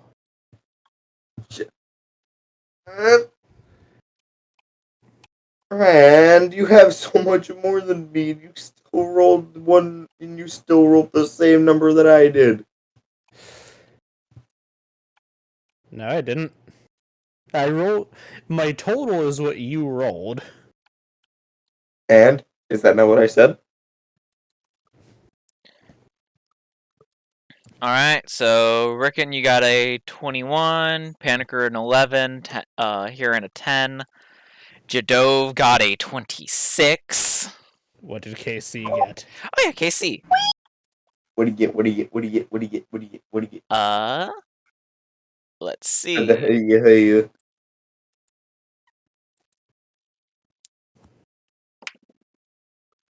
Not good. That's a 2 on the die. Ooh. Meaning he got a 2. You got a 2 on the die, which means he got a 2. He has a neutral survival. What neutral? Oh. Or neutral. He's not proficient in survival, so he has a neutral wisdom. What neutral wisdom does to someone. Mm-hmm. Hey, at least it's not like my monk in my other game with a -5, or not -5, -3 to intelligence. Because he has a 5 intelligence. I mean, hey, Jeremy, it's better than that one time that Aru had a minus fucking, like, everything to Dex. Alright, but, poison. Alright. So, going around, exploring the Undercity. Panicker, Huron, you guys kind of know what you're doing. You've done it a little bit. KC is just like getting distracted all over the place, and you guys kind of gotta keep him on the right path. Every time he gets a Rickon, little distracted, I do snaps at him. you're an expert at this. You are able to find things pretty easily through here. But Jadove just blazes through, navigating you through the Undercity. And Rickon is quick to follow after him, going over every obstacle Jadove does. Alright. As we're going, can I make perception in order to try and find the symbol TM? Go ahead. 18. As you get fairly deep in, you guys have been traveling for a couple hours now. You do see the symbol on a wall.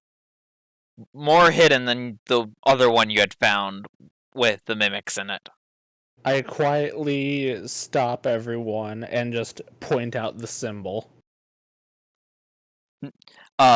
Rickon, what you see, the others have seen it, but what you see, Rickon, is basically the symbol of Ravnica broken by 3 draconic claws. Or claws in general, not necessarily draconic, but... In order to eliminate us being heard by discussing a battle plan, I'm going to first spend my 1 free Psychic Whispers per long rest in order to join just Rickon, Casey, and Panicker into the thing. And then I'm going to actually burn 1 psionic energy in order to add Jadove. Alright. I mean, you didn't need to add me. You could have told me everything. Communicate with everyone else. Technically, through the Psychic Whispers, they can't communicate with each other. They're using you as a relay. So they have to, because it says you can communicate with the other person. It doesn't say they can communicate with each other. So spend it on guy. Kind of dumb. Just spend it on the other guy and don't spend the psychic point. I'll just burn my 1 free one in order to join the other 3. Alright. Because we have the I murmur. Yep. Alright. And just, anyone got any ideas on how we open this? Alright. I have an idea. I mean assault. I have an idea. Step 1, we open the door. Step 2, I run in and slap everyone. Step 3, I can only slap 1 person, actually. I kind of just, like, put my hands together in, like, a boy manner. And just, alright, I like your enthusiasm, but you'll be the first to die. You know, besides me, since I'm a fucking magnet for these bastards. And I'm more healthy than you. Yes, however, I can teleport. Okay, so can I. You can plane shift. I can teleport. Is that not what that means? He can teleport to a spot on the same plane. You can't. Well, that's... His spot, it has to be 30 feet away, though. And that he can see, I believe. Insert mental upset face. Alright, so, you gonna tap the thing? First, we're doing battle plan things. Oh, yeah. Also, I am going to stealth. Alright. Stool. Let's bolster that to be safe. Alright. I'll stealth with him. 19. Fuck.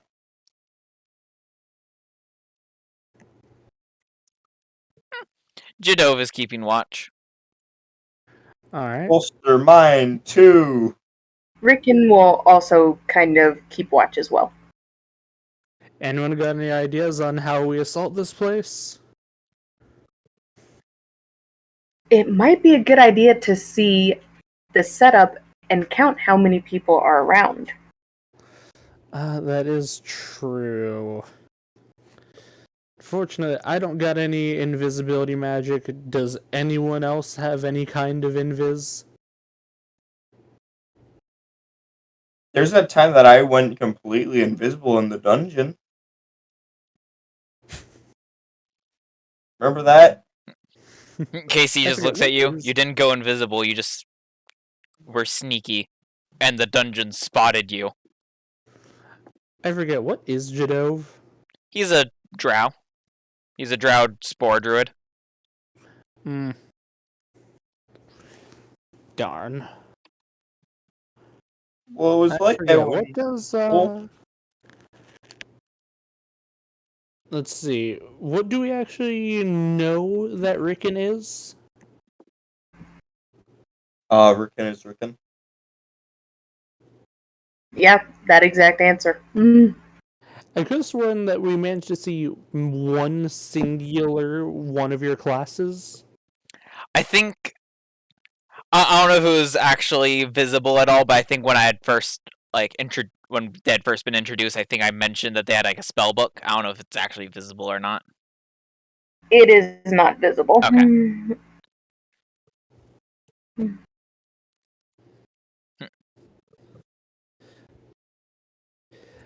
I asked her, and just, what are you, by the way?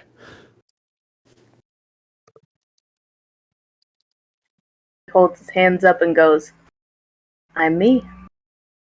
And he has bones. He goes, "Yeah, I have bones." You make a very good point. However, it's not very helpful for strategy. As you start seeing the actual partially smart side of Huron emerging. He I hit points Huron over the head with a book. down. He points down to the mace and the shield that he has on him and goes, "Eh," and he just shrugs. So, head-on assault it is? I mean, it's probably not going to end up as very good as where you think it's going to be. It never really does. We probably should have brought somebody for... He goes, "You won't know unless you start sneaking. Now go on. Sneak, sneak." I tap the sigil. Alright. You see the little outline appear in the wall next to you, or next to the sigil. I'm gonna stealth through and All just take a peek. You stealth through and take a with peek. my preparation just being, if I'm seen, I'm immediately getting the fuck out of there. You step in and take a peek, and you don't see anyone. You don't even see any furniture. But you do see a staircase down. Wait, I have a plan.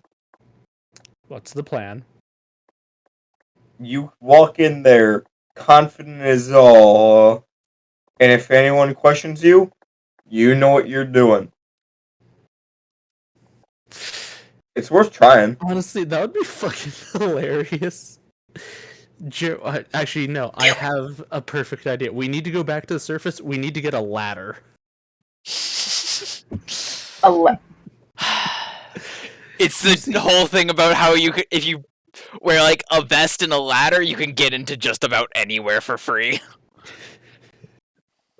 Everyone just thinks they're fucking maintenance. I've seen people who apparently it allegedly worked, or it was staged. It could very well be both. Alright, Huron.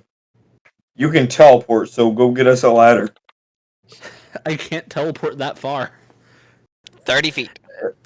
And as I signal the rest of the group that it's safe to come in for now, and I just point out ladder. I ensure it's safe and swing my rapier around to check for invisible. Sorry, I will deem invisible people invisipeople. Invisipe. Your rapier hits nothing. There's nothing. Just- There's no one in the room. Just to be absolutely double safe, I'm basically going to make a death blossom with my side blades. Doesn't hit anyone. Okay.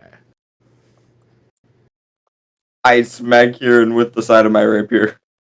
I parry it. Your rapier hit someone. Hey, I found somebody. Yes, you found Huron. Jeremy, I need to make something that's effectively just a great axe, except instead of a blade on the end, it's just a giant book. That way I can just casually pull it out and just smack someone with the spine of the book like an actual weapon instead of an unarmed strike. I mean, there's a very easy way to do this. Get a big book and then cut out an axe. But with this find here, that's where we're gonna call it for tonight. Ah, you're not even gonna let me ruin stealth tonight. Nope. It's late. Sadness. So, I hope you all enjoyed. I mean, it could be later. Could be. Yeah. You get to die next week. Shut up. I hope you all enjoyed. If you did, you can follow us here on Twitch at D&D Requiem. That's D&D Requiem. And you can find the VODs on YouTube at D&D Requiem. That's D&D Requiem. And, yeah, if you enjoyed, let your friends know. It's a great way to, get the word out and gather in more people to watch. And so long, and just remember that this is Requiem.